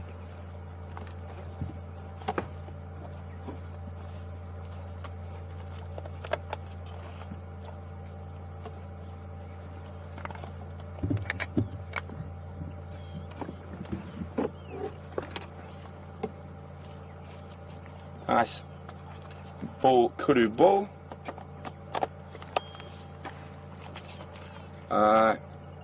Get ready. I think there's some nice light that's going to break through the clouds on him in a few seconds.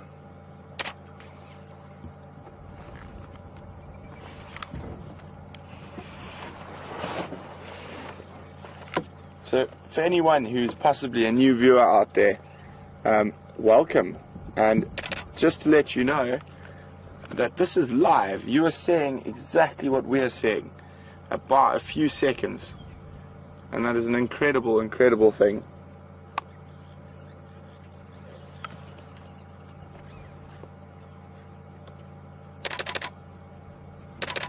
And anyone who's wondering what that sharp click was, that's just my camera.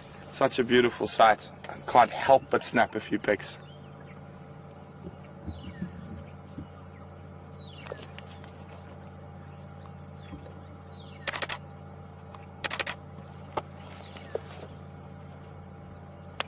See though, even though he's drinking, he's always conscious. You watch his ears constantly moving around, searching for danger.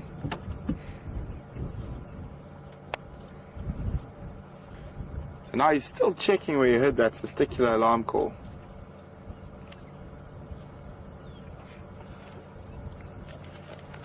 Ah, majestic animals.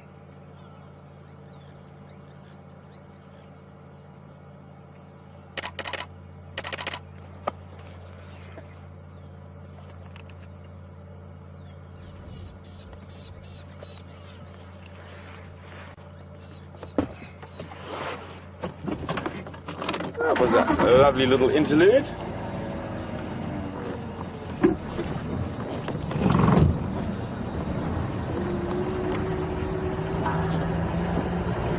See if we can catch up with them again.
So we're gonna let that kudu bull continue on his way. He's moved into some thicker areas, and we're still gonna check around here.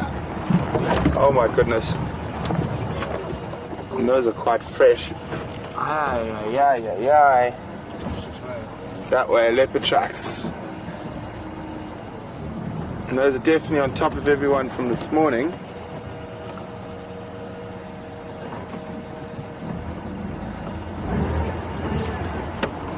Have a quick look here to where that testicular was alarm calling.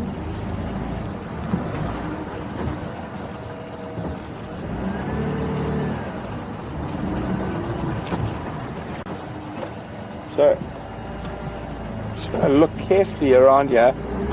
I don't see any tracks. He might have cut down across and had a drink in the water and maybe gone to the other side of the dam. have a quick, careful look here.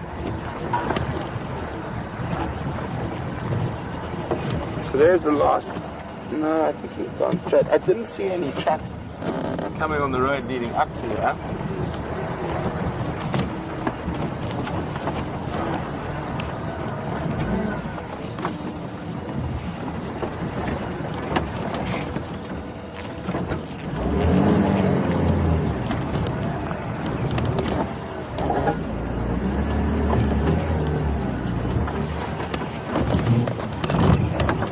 Come on, kitty cats, where you hiding?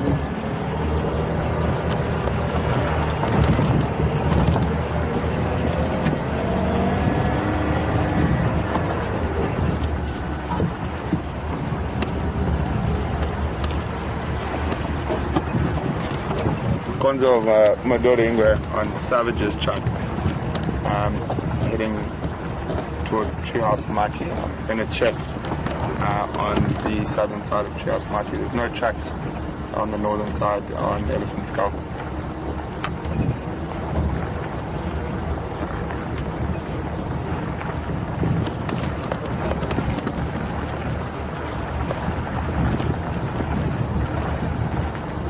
So we're going to have a quick look here, see if he snuck across the damn wall. Doesn't look like it. Maybe he would have crossed behind the water.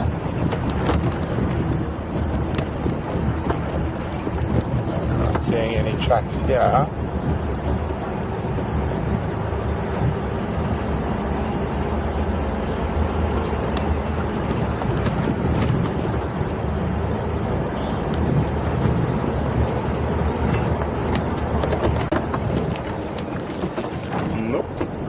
Not here. A very strong possibility he could be in this drainage line to our west here. Just got to check carefully along the edge here. If we don't find anything, then we're going to head back towards those lions.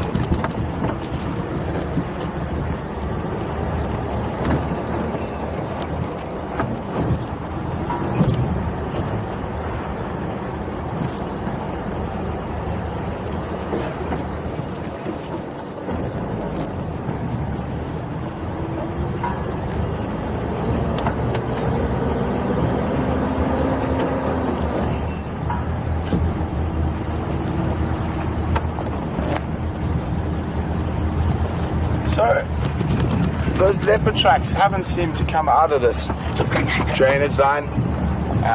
We're going to check very carefully along this road.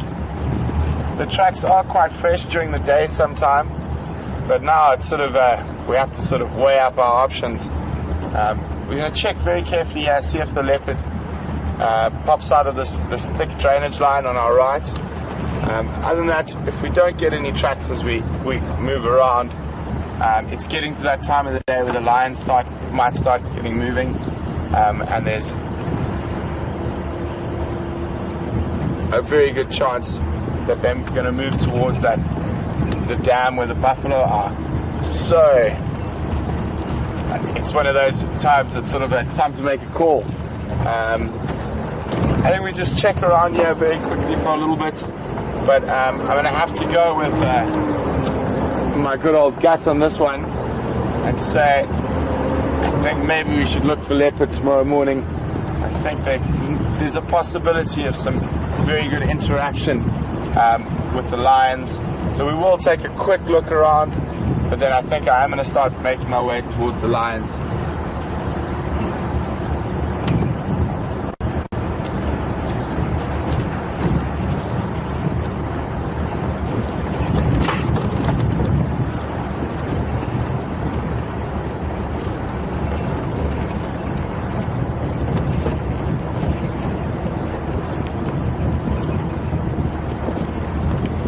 Stations, no trucks come out on the southern side.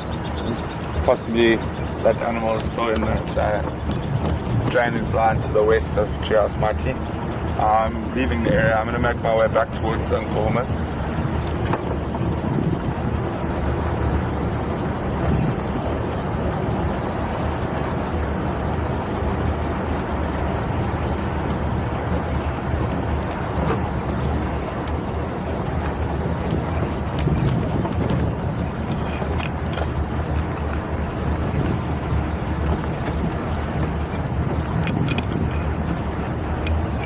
afternoon, Debbie. Debbie would like to know what's the difference between kudu and inyala. Well, Debbie, one of the first and more obvious differences is their size. A kudu is quite a lot taller and bigger than inyala. Secondly, the horns are much bigger. The coloration, a kudu is almost a sort of tan, grey colour, white stripes. The inyala also have the white stripes. Another difference is the female and the males are both have the same coloration. Whether it's the inyala, the male and the female, have quite a big difference in coloration. And but definitely the size and colour. So an inyala is sort of chocolate brown, a male inyala, with orange socks, as we like to call them, very distinct orange legs, and then the horn shape is also slightly different. Kudus have big, broader not coils, but curls, compared to an inyala. And if you give me a second, I will find them in my book and show you the difference. Just need a bookmark here quickly. That looks like it'll be a good, decent bookmark to hold one page while I try to find the other one.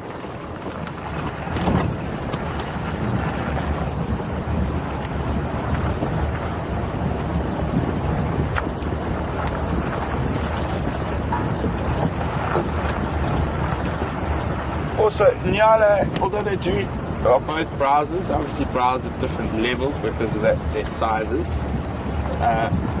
Also, inyala are far more tied down to, not tied down, but generally found more along drainage lines and thickets around riverine areas, where kudu, you will find them in those areas, but they also do spend a lot of time in the open bushvelds like we're driving through at the moment.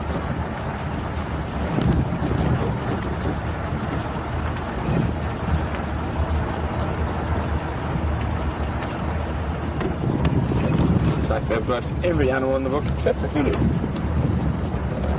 Now I know there's a kudu in here somewhere. I'll find it shortly.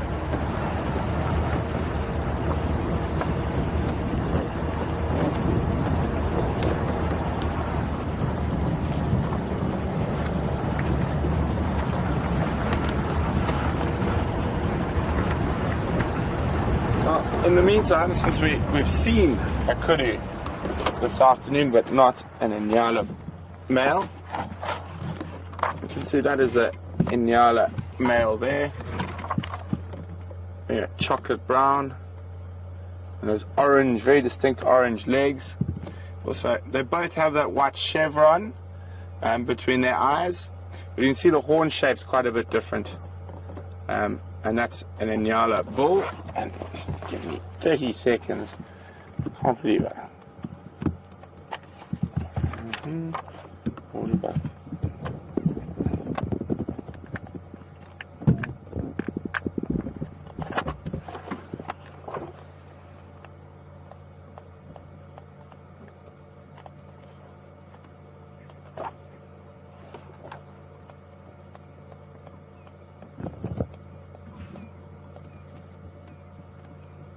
Well, I can't find a picture of a kudu right now. I will look again when we get to the lines. I just want to get near them before they possibly start moving. And if they are still lying down, I will find a picture of a kudu then.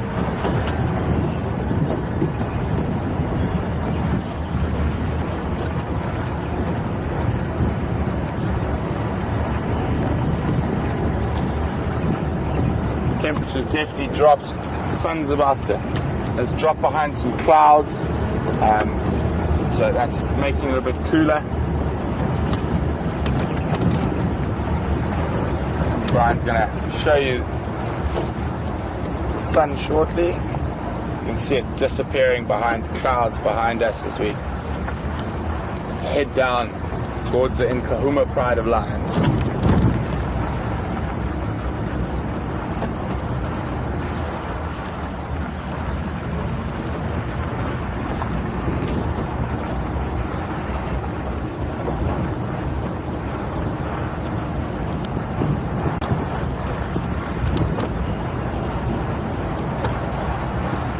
What a awesome African skyline.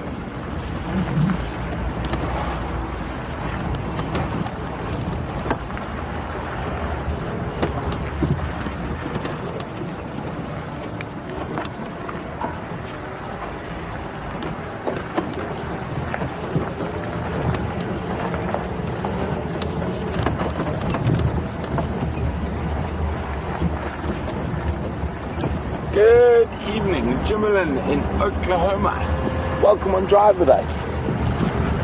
Djuma would like to know whether I've ever witnessed a big cat kill from start to finish. I am very lucky, Djuma. I've actually witnessed quite a few in my years in the bush.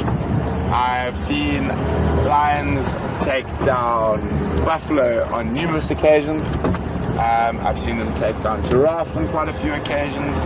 I've seen them take down zebra, wildebeest, impala. I've seen lions kill hyena.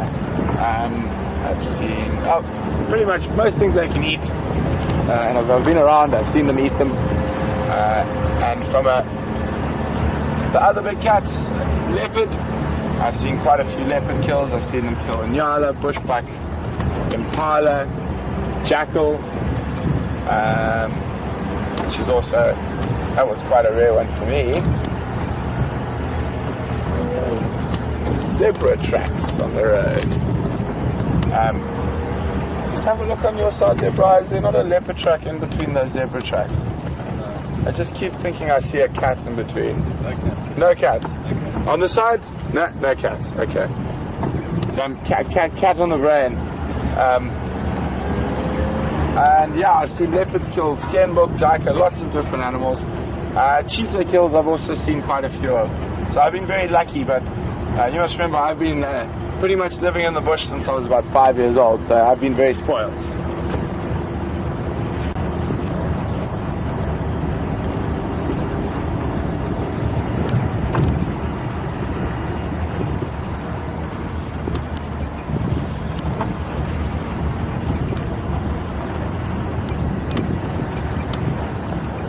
So we're nearly at those lions.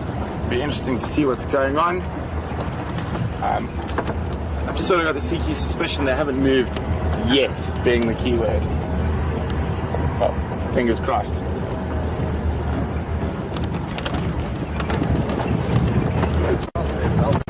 Exactly. When we arrive, they should move.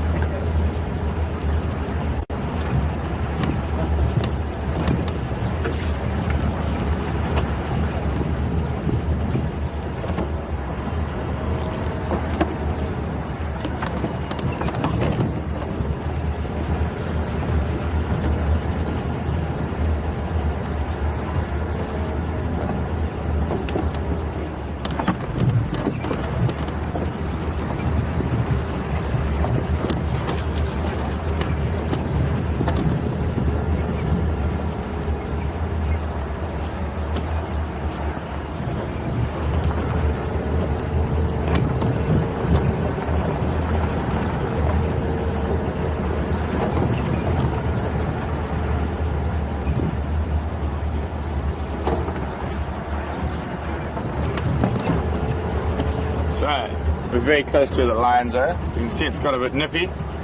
Just popped my shuka over my shoulders.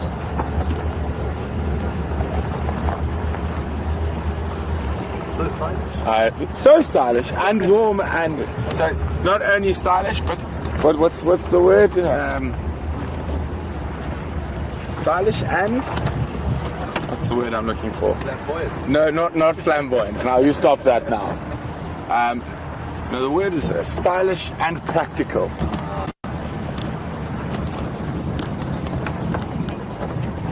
So, I'm hoping we still see some snoozing cats. Do you see any snoozing cats? I don't see any snoozing cats. I think the snoozing cats are no longer snoozing. I think the snoozing cats have disappeared. Now, whether they moved further down to the drainage line to sleep on, or they've moved up to the dam, we'll go find out right now.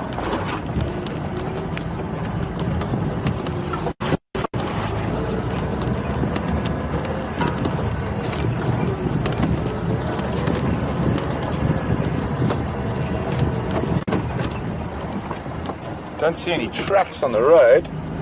What I'm going to do is I'm going to scoot ahead. They might have taken one of the game paths in this drainage line through to the dam. I'm just going to check the...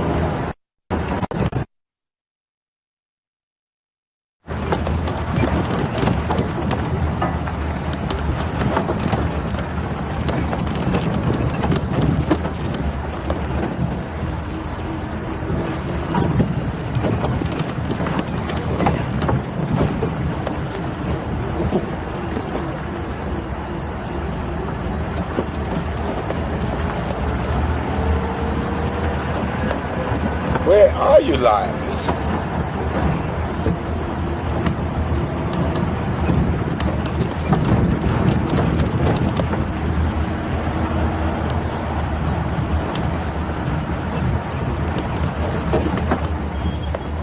So, the lions have disappeared. We've got our timing a little bit off this afternoon, it seems, and as you can see, it's got a bit cooler. So, I've put my shuka on. The traditional Maasai sort of blanket, very warm, and as Brian says, very stylish, but as I say, also very practical. So if the lions haven't arrived at the dam yet, it's possible they just got a bit hot where they were deeper into the drainage line. So what we're going to do is just check quickly down into the drainage line behind the dam.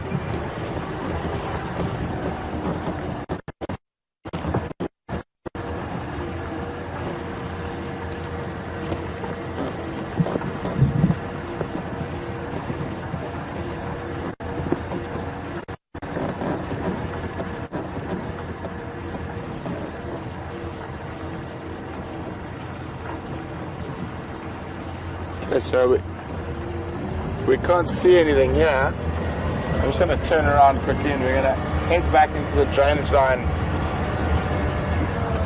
closer to where the lions were last seen. Actually, you know what? I'm going to try and go in from the other side maybe. It's a better access.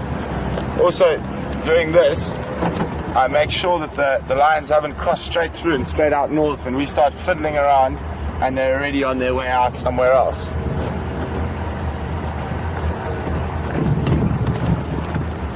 Standing by. I just checked their last position. They have moved. I'm busy trying to relocate now.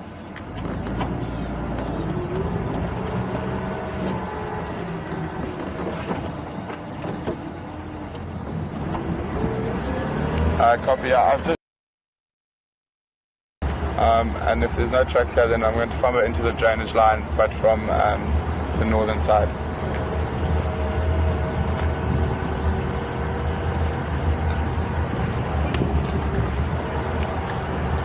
So I just want to make sure they haven't crossed north through the drainage line and have moved out into one of these roads. I'm just checking for tracks.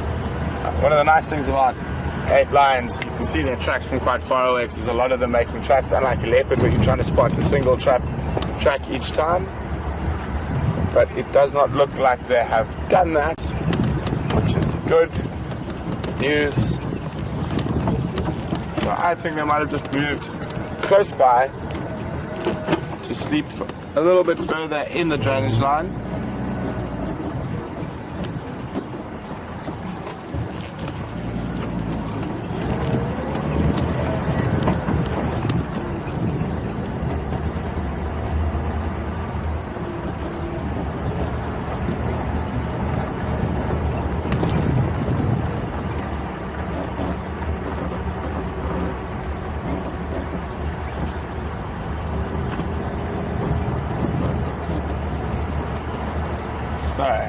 Come on, kitty cats.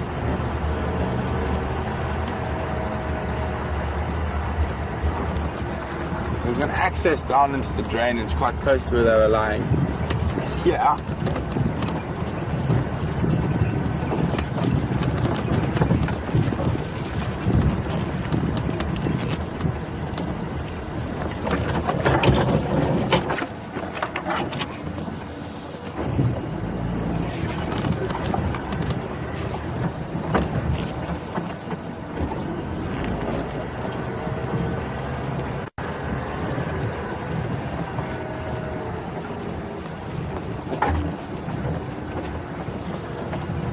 So some technical driving for a few seconds while we try to get into the drainage line to try find those lines again.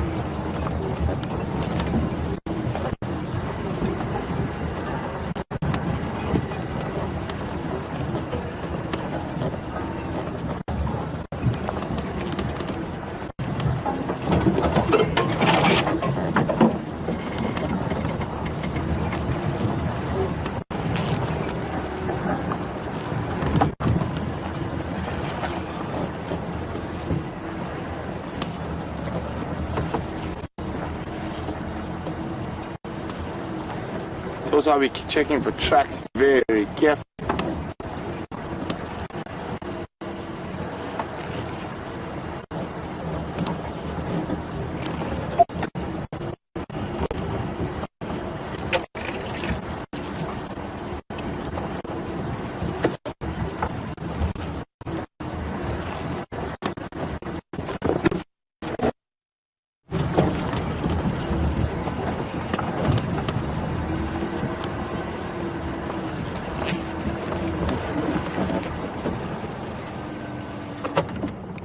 How's it, Andrew? Hello, how are you doing, man? Good, thanks. Good. Did you see that fresh quarry hlahla? Yeah, I saw that. Yeah, so they were lying in between those two shkovas there. So I'm hoping there's no tracks coming out the other side, and there's no tracks going that side, and there's no tracks going south. So hopefully they're still in the drainage line.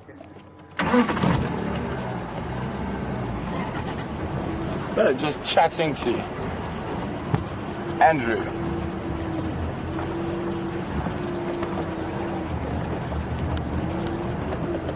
Andrew, one of the other guides, he's also looking for the line, so he's been checking on the other side for me. Oh boy, I don't think are we gonna maneuver through this? What do you think, Brian? I think so. I don't know. You don't know so? You go around it? Just try good. I don't think we can go around it. Nah, we'll just go through it.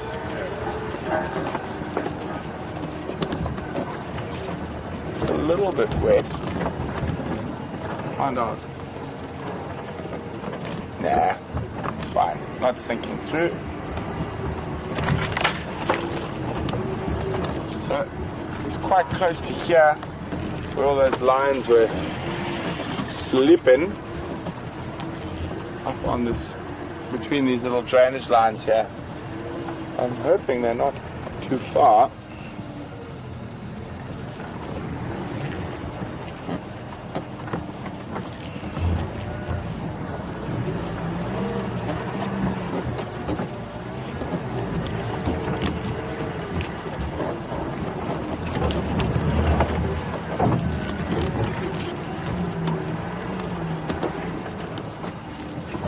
Change the angle of approach a little bit. And smell. It smells like line, Doug.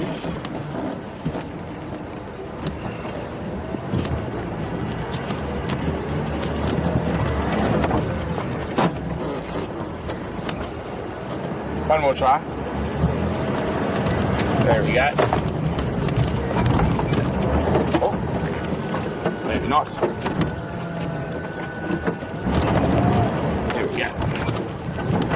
Easy peasy, lemon squeezy. This is quite a prominent path through here.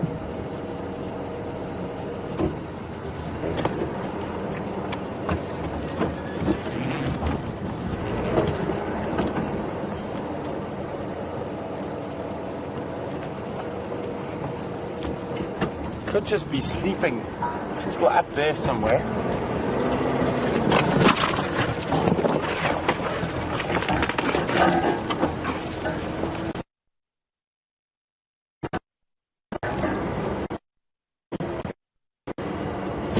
Copy, thanks very much. I've got Luton cons on the side there.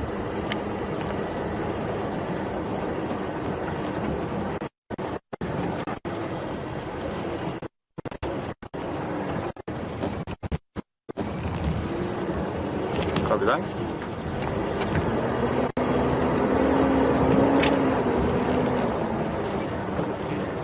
So it's a bit warmer down here in the drainage line, so we're not moving so fast. Just checking very carefully for tracks.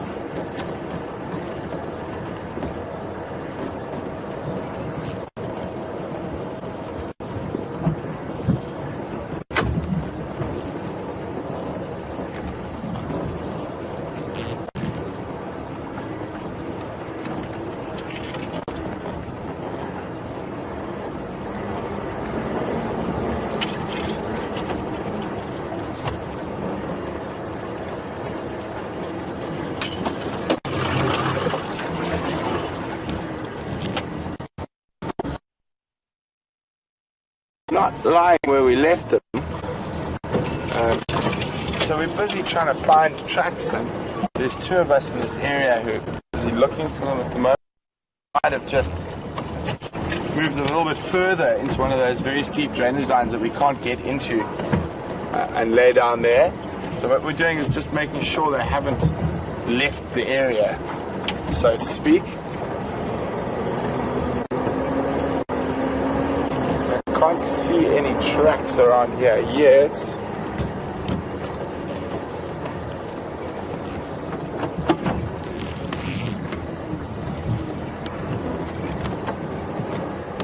As you can see, it's quite a technically challenging area to drive through to find lines.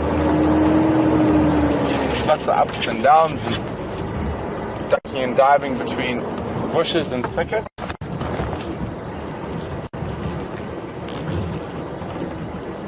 And a few dead ends like this one.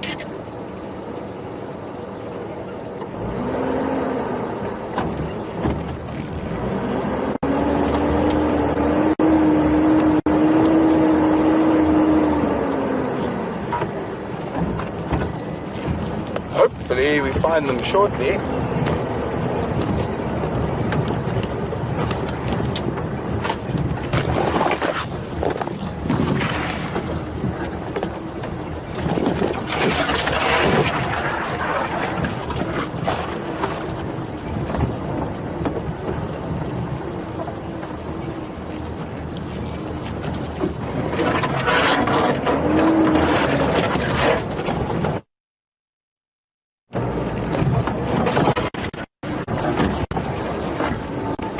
Okay, copy. Have you relocated?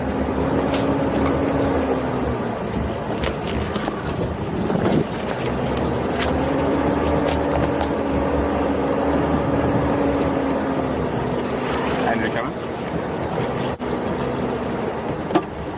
Watch out for the thorns there, Brian. We're nearly out.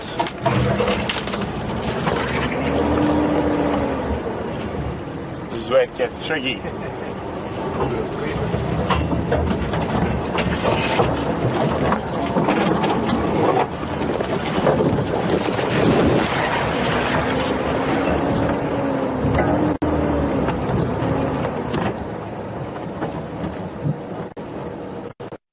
Andrew coming?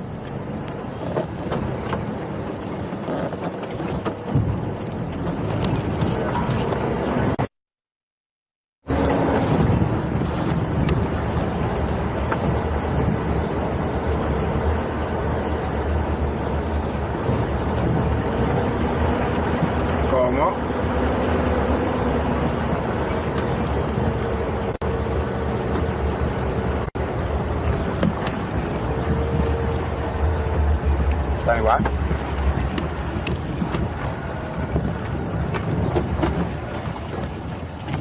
Go ahead, Andrew.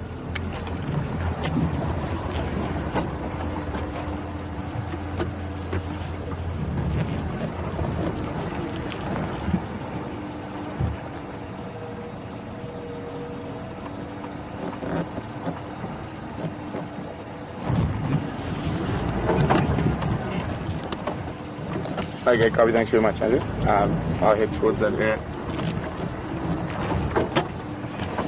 So, looks like Andrew found some tracks.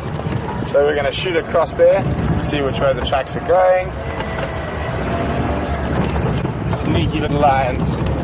Why do they want to go east when there's a whole dam full of buffalo? Anyway, and that's the thing about the the bush, you can never really predict. You can have a really good idea about what animals are going to do, but like this afternoon, they can do the opposite.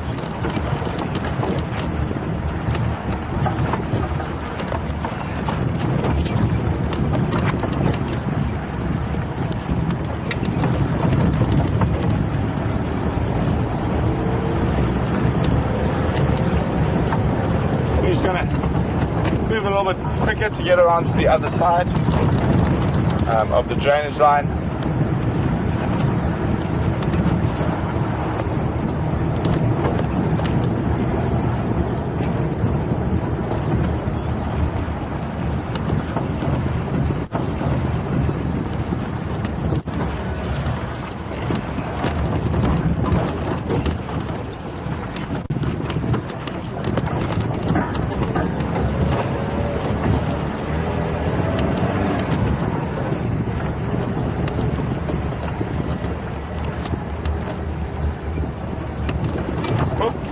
Bump, sorry, Brian.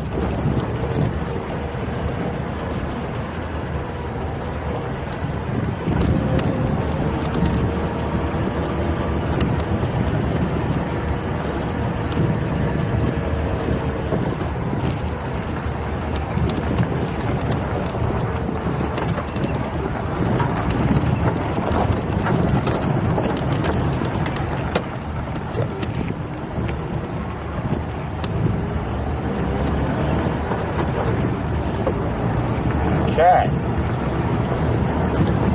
Where are you, kitty cats?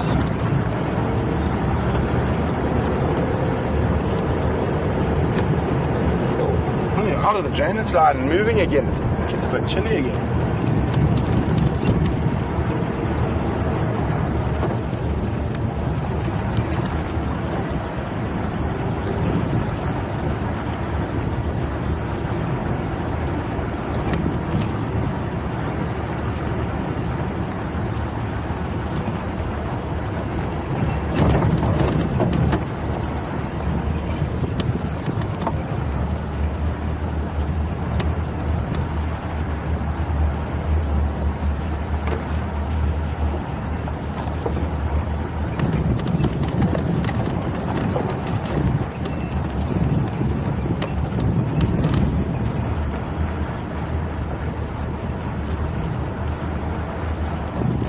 So the tracks that Andrew saw were heading in this general direction towards this big tree. I'm just going to check the drainage line around here.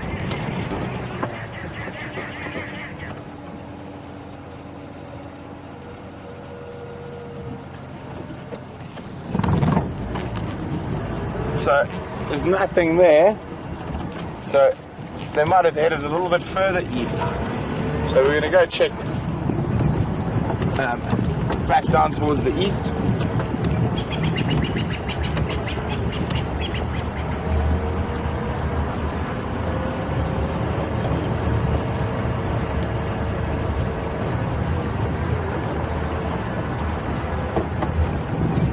Come on, lions. There's no tracks here.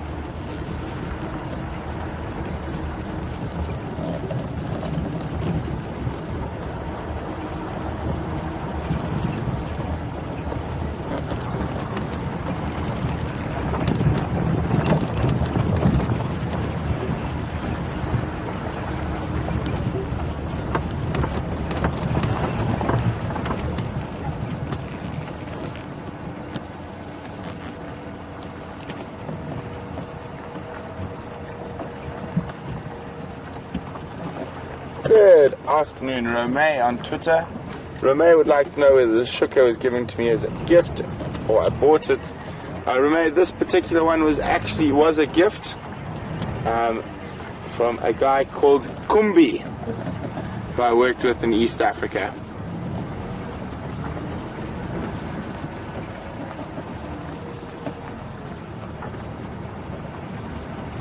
Where could these lions have gone? Andrew coming.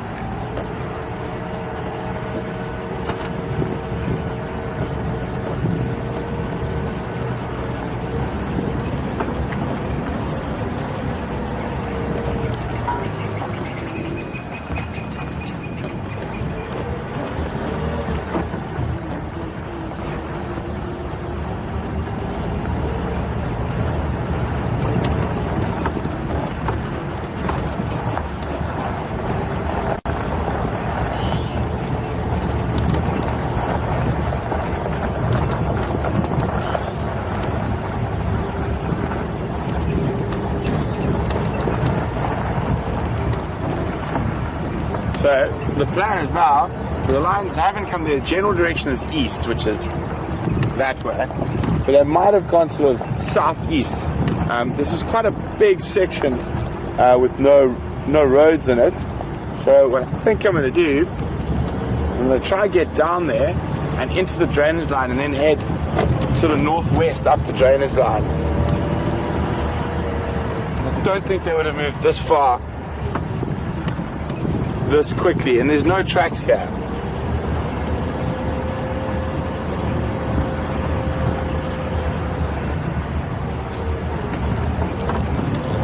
And if I have no luck, I think I know a secret sneaky spot that I found when Andrew and I were filming Elephant the one day, and there's a way to get into the drainage line there that most people don't know, and I even said it was so beautiful in there. So I think that's where they might be, but we're going to check the sort of the normal areas first, and then that is the last resort. Okay. And for this Luto and Konzo coming out on Central, maybe they went south in the block between the Molowati and Central.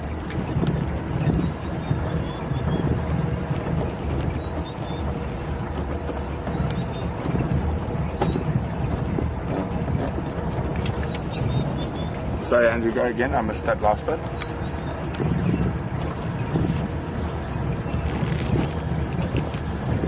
Copy. I'm going to take Batsalea and then I'll check from Batsalea up to Molowati.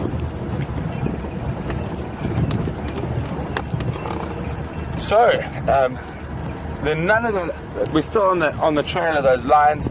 None of the tracks come out on any of these roads. So what we're going to do is we're going to head down to the drainage line and start heading the other way. So heading northwest up the drainage line, make sure they haven't tried to sneak.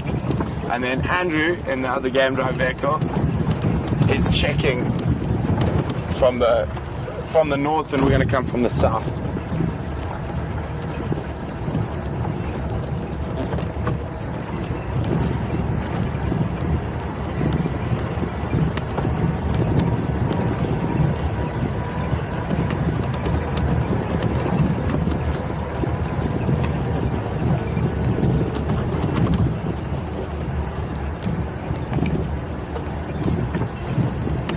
Got Marco Stefanka.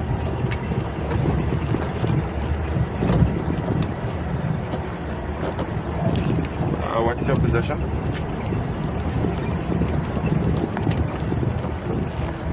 Confirm Battle Road.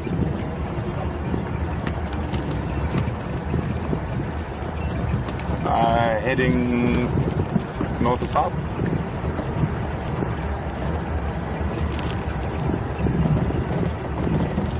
I copy. Confirm you copied that update about the Bengalis.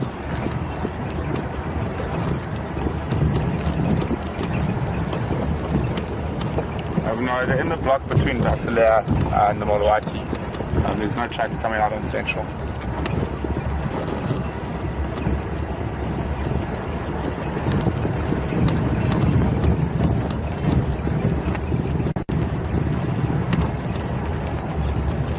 Standing by. Copy. Whereabouts, Andy?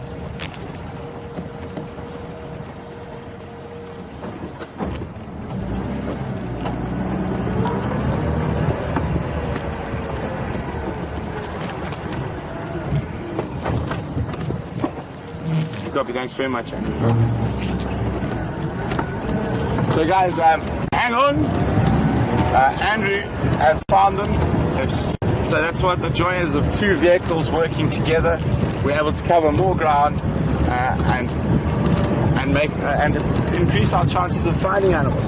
So he's found them. So I'm going to go a little bit quicker to get there.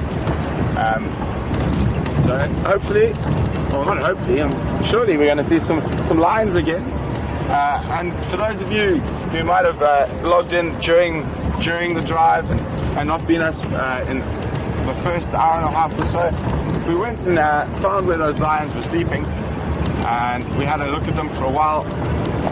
trying to debate, but it's quite difficult with fat bellies, with flat bellies, to see how full they are, whether they look hungry enough to hunt again tonight. But we're going to find out shortly.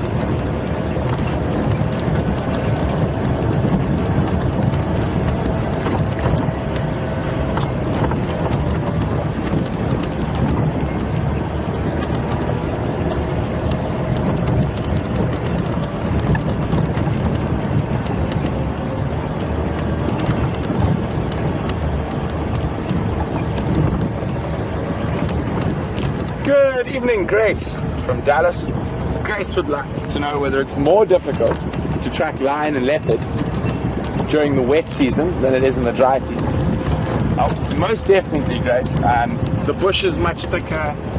With all the rain, it compacts the roads. The roads are much harder, so you don't see the tracks as easily. So it is much harder to track lion and leopard in the wet season as opposed to the dry season. But that's not to say you can't. You can, but it is more difficult in the wet season.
Okay, we're nearly there.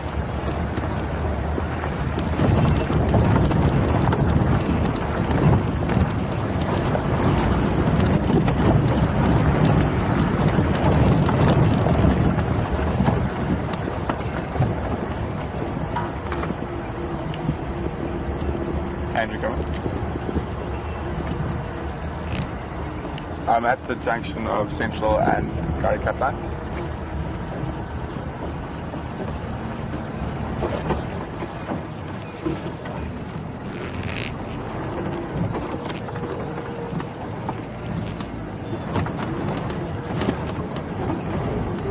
I can copy. I know where it is. I've had a sighting in here before.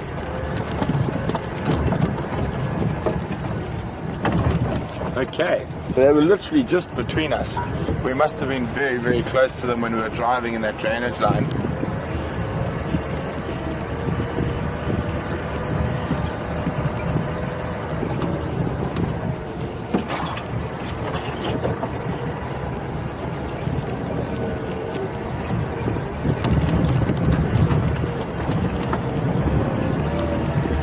So there they are. They didn't move very far. Let's say they just look like they changed sleeping positions. Hello, kitty cats. So much nicer than where they were sleeping earlier. Much better sighting. They're not hiding in that thicket anymore.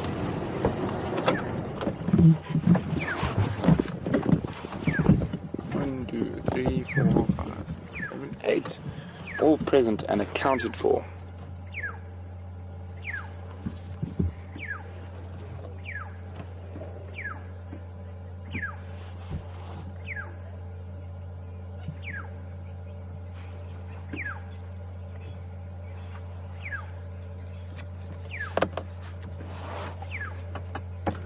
So it is cool.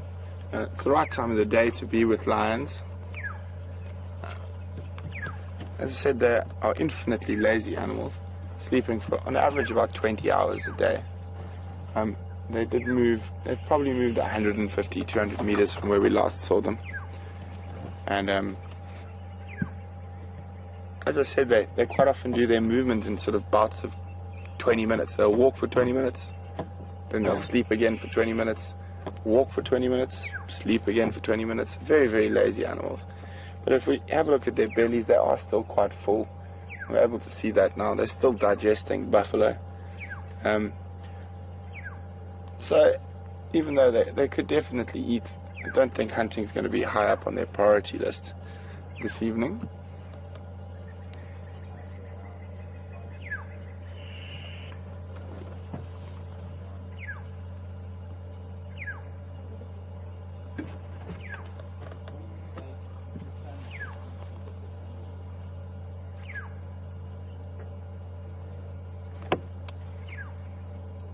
And so what's happened is, as it's got cooler, they've stopped sleeping under the bushes and thickets, and they've actually moved out. Now are resting out in the open, possibly a slight more breeze to keep them cool. They're definitely not looking very energetic at the moment.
So since we've arrived, not much has happened.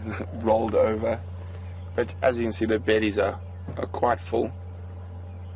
Amazing evening chorus of francolins going around at the moment.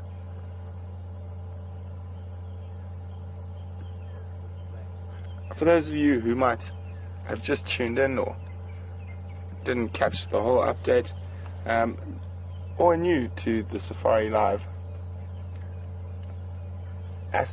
Safari Live concept, whatever I am seeing, you are seeing, wherever you are in the world, bar a few seconds.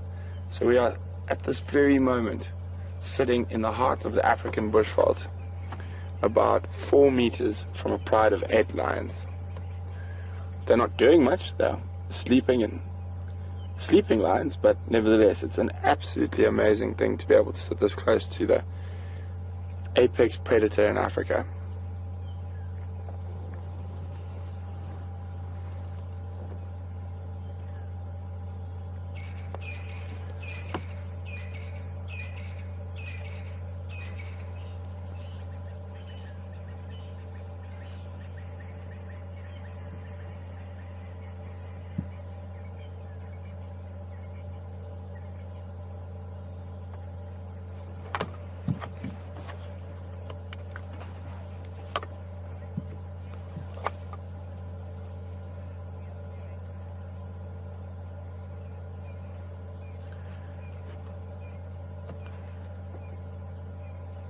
Good evening, Joyce from New Hampshire. Joyce would like to know what particular birds that are calling in the background at the moment.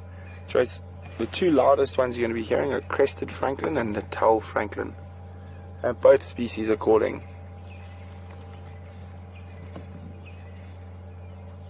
There was a Natal francolin, was that one a few seconds ago.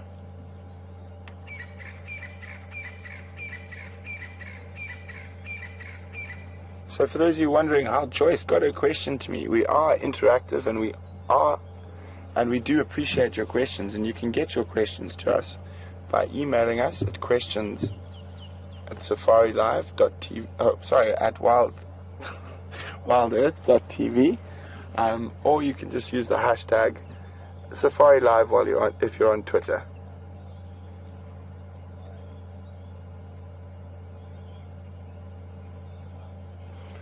So, to explain our plan for the afternoon, is we saw where these lions were earlier, and the reason we've come back to them now is we're hoping, as it's cooler, they might move, but with those fat bellies full of buffalo, it's unlikely, but there is a chance, and if they are going to move, they will definitely move, but we just got to hope they move within the next 20 minutes to half an hour.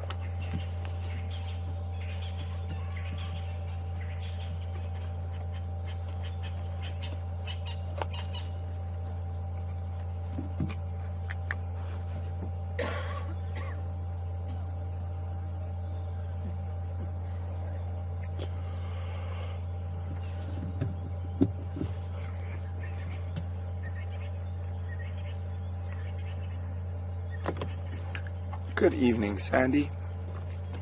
Sandy would like to know if a lioness has cubs from a male outside of the dominant males in the area, will a male kill them?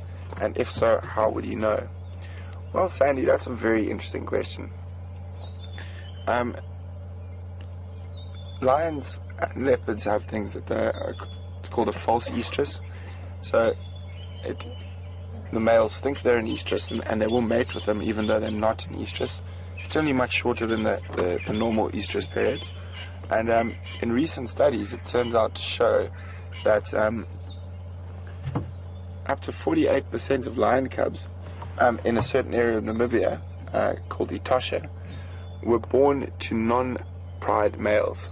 So males that hang around the peripheries and basically sneak in, mate with the female, and then sneak out, and then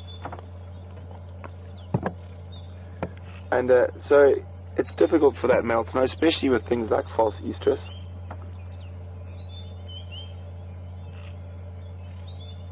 They might have heard something, nothing too serious, but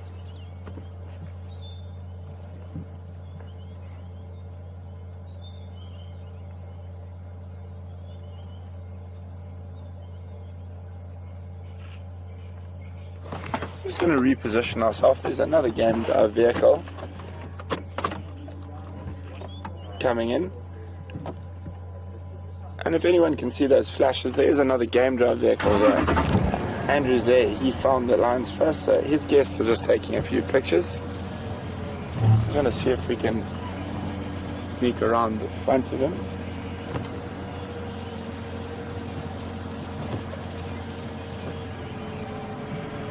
Okay, I'm just going to reposition. There's another vehicle coming in, so we want to make space for them as well.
There we go.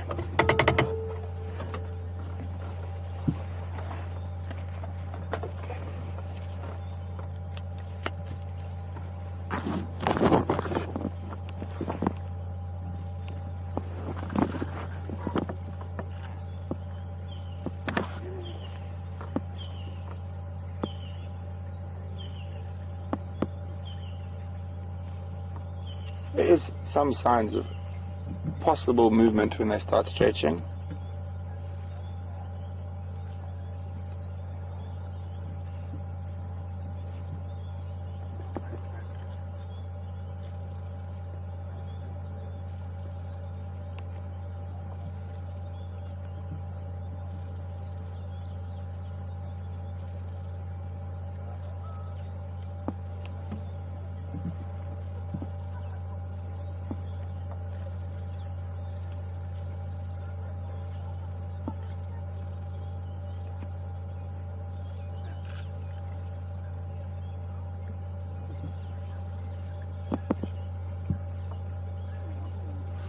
We are seeing a little bit of movement and stretching amongst the animals.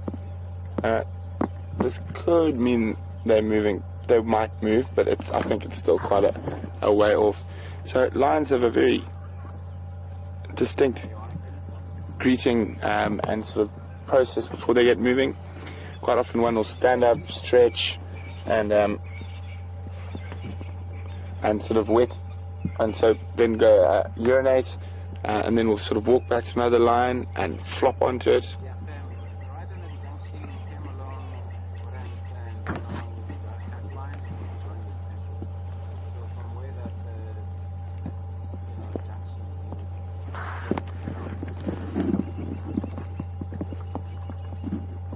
And then quite a lot of licking and grooming between the others. So allo grooming, so social grooming, and all these type of things are very important for the.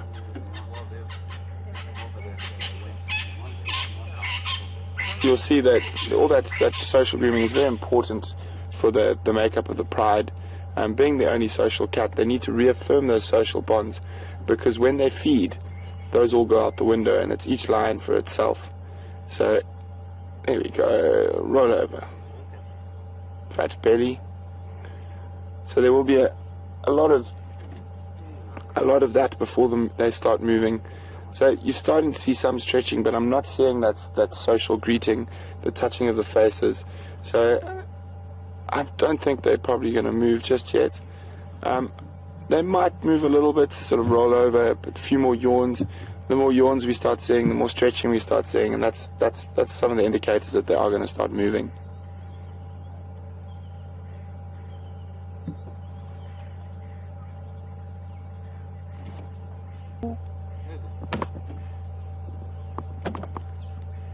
I know that it's Sibambili today. Oh, yeah. Okay, then now my hair is open.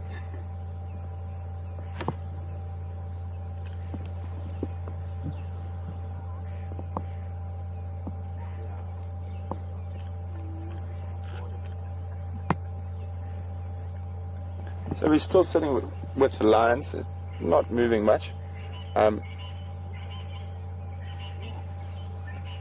We're talking about how the sort of signs that a lion is going to start moving, or pride of lions is going to start moving. We start seeing a lot of sort of yawning, stretching, a bit like that, from the individuals, and like that lioness sitting up at the back and cleaning. But the most important thing is what we call allo grooming, and that is the social grooming between lions. Being the only social cat, the social grooming is very important to reaffirm pride bonds. So there will be a lot of face touching, licking, grooming each other, defleeing or de-ticking each other, and those are very good signs that the lions are going to start moving.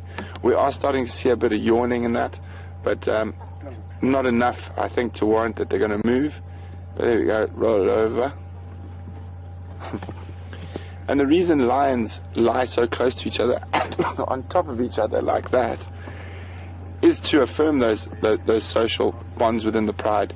Because when they feed, they forget all those social bonds, and they're very aggressive with each other. They fight and bite and scratch and claw and growl. There's some more stretching happening. So watch. See, now this is nice, good lion behavior. She's now going to walk. She's been away from the others, and she's probably going to flop down on another lion. Exactly. And there we actually can see the beginning of that social grooming I was talking about. She's starting slowly to lick another one of the lionesses. So, but it's still very early days. This can go on for 20 minutes, half an hour before they actually do get moving.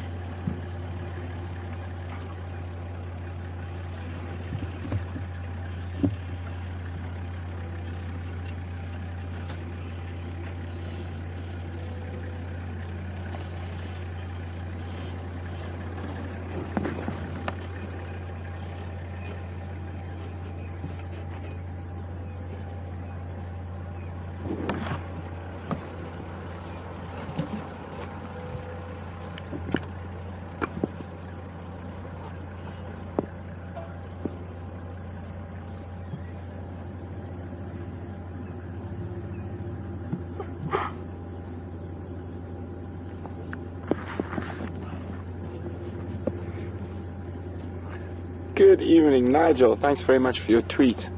Nigel would like to know whether I notice a difference between the behavior of Sabi Sands lions and other lions I've seen in Botswana, Kenya, Tanzania, and other places in Africa. Well, one thing you must always remember with animals, Nigel, is that a lot of behavior is area-specific rather than species-specific. So lions in the Sabi Sands will behave one way, and lions in Botswana will behave a different way. So the lions in the Sabi Sands are very well-known buffalo hunters. Whereas I've seen lions in southern Tanzania that are petrified of buffalo, and that can even change from very close areas. So it's very important to remember that a lot of the behavior is very area specific rather than species specific, and I'm talking about quite unique behavior. So in general, there's a lot of lion behavior that would be very similar wherever you are in Africa. But there is certain behavior that will be very unique to certain areas. For example, the lions in the Okavango Delta will swim across large bodies of water. I don't think you can get a Sabi Sands lion to do that there. They don't even like getting their toes wet. So a lot of that behavior is very, very, very area specific.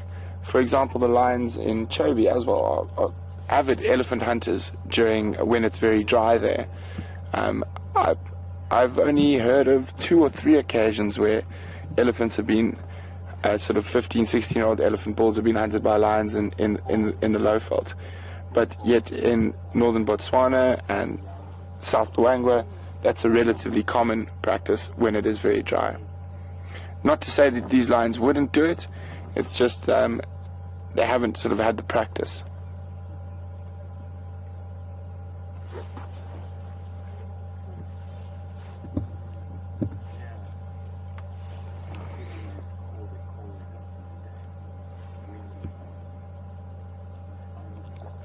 So, Sabi Sands lions, I've noticed, are very partial to buffalo and giraffe. I mean, when I worked further south, we used to have that coalition of male lions called the Mapocho, and they used to really like hunting giraffe. But if you move even just 70 kilometers further east of us here to the basalt plains of the Kruger National Park around Satara, there they do hunt giraffes, but they barely hunt buffalo. But that's because there's a huge population of wildebeest and zebra on those basalt plains, and those wildebeest and zebra will make up the majority of what they kill. That was one particular pride. We did see them hunt buffalo, but not as often as you would say in this area. And that also changes with the different lions in the group.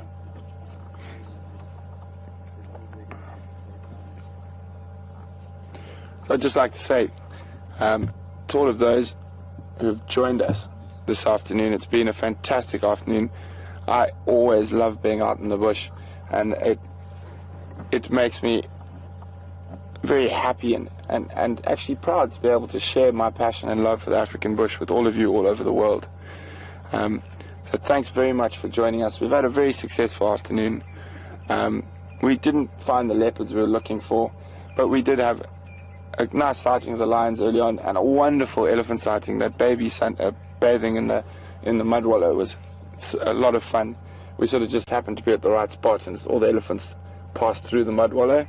And after a bit of tracking, we were able to come back across on the Nkuhuma pride, who I'm hoping will stay on Vuyatela for a bit longer, but unfortunately my gut thinks they're going to cross north into Buffels Hook this evening. And I was hoping they were going to head towards Gari Dam, maybe go have a look at those buffalo, at least have a drink in that area. But they've moved east away from that area. So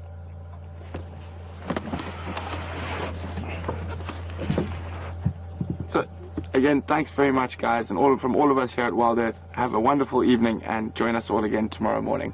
Good night.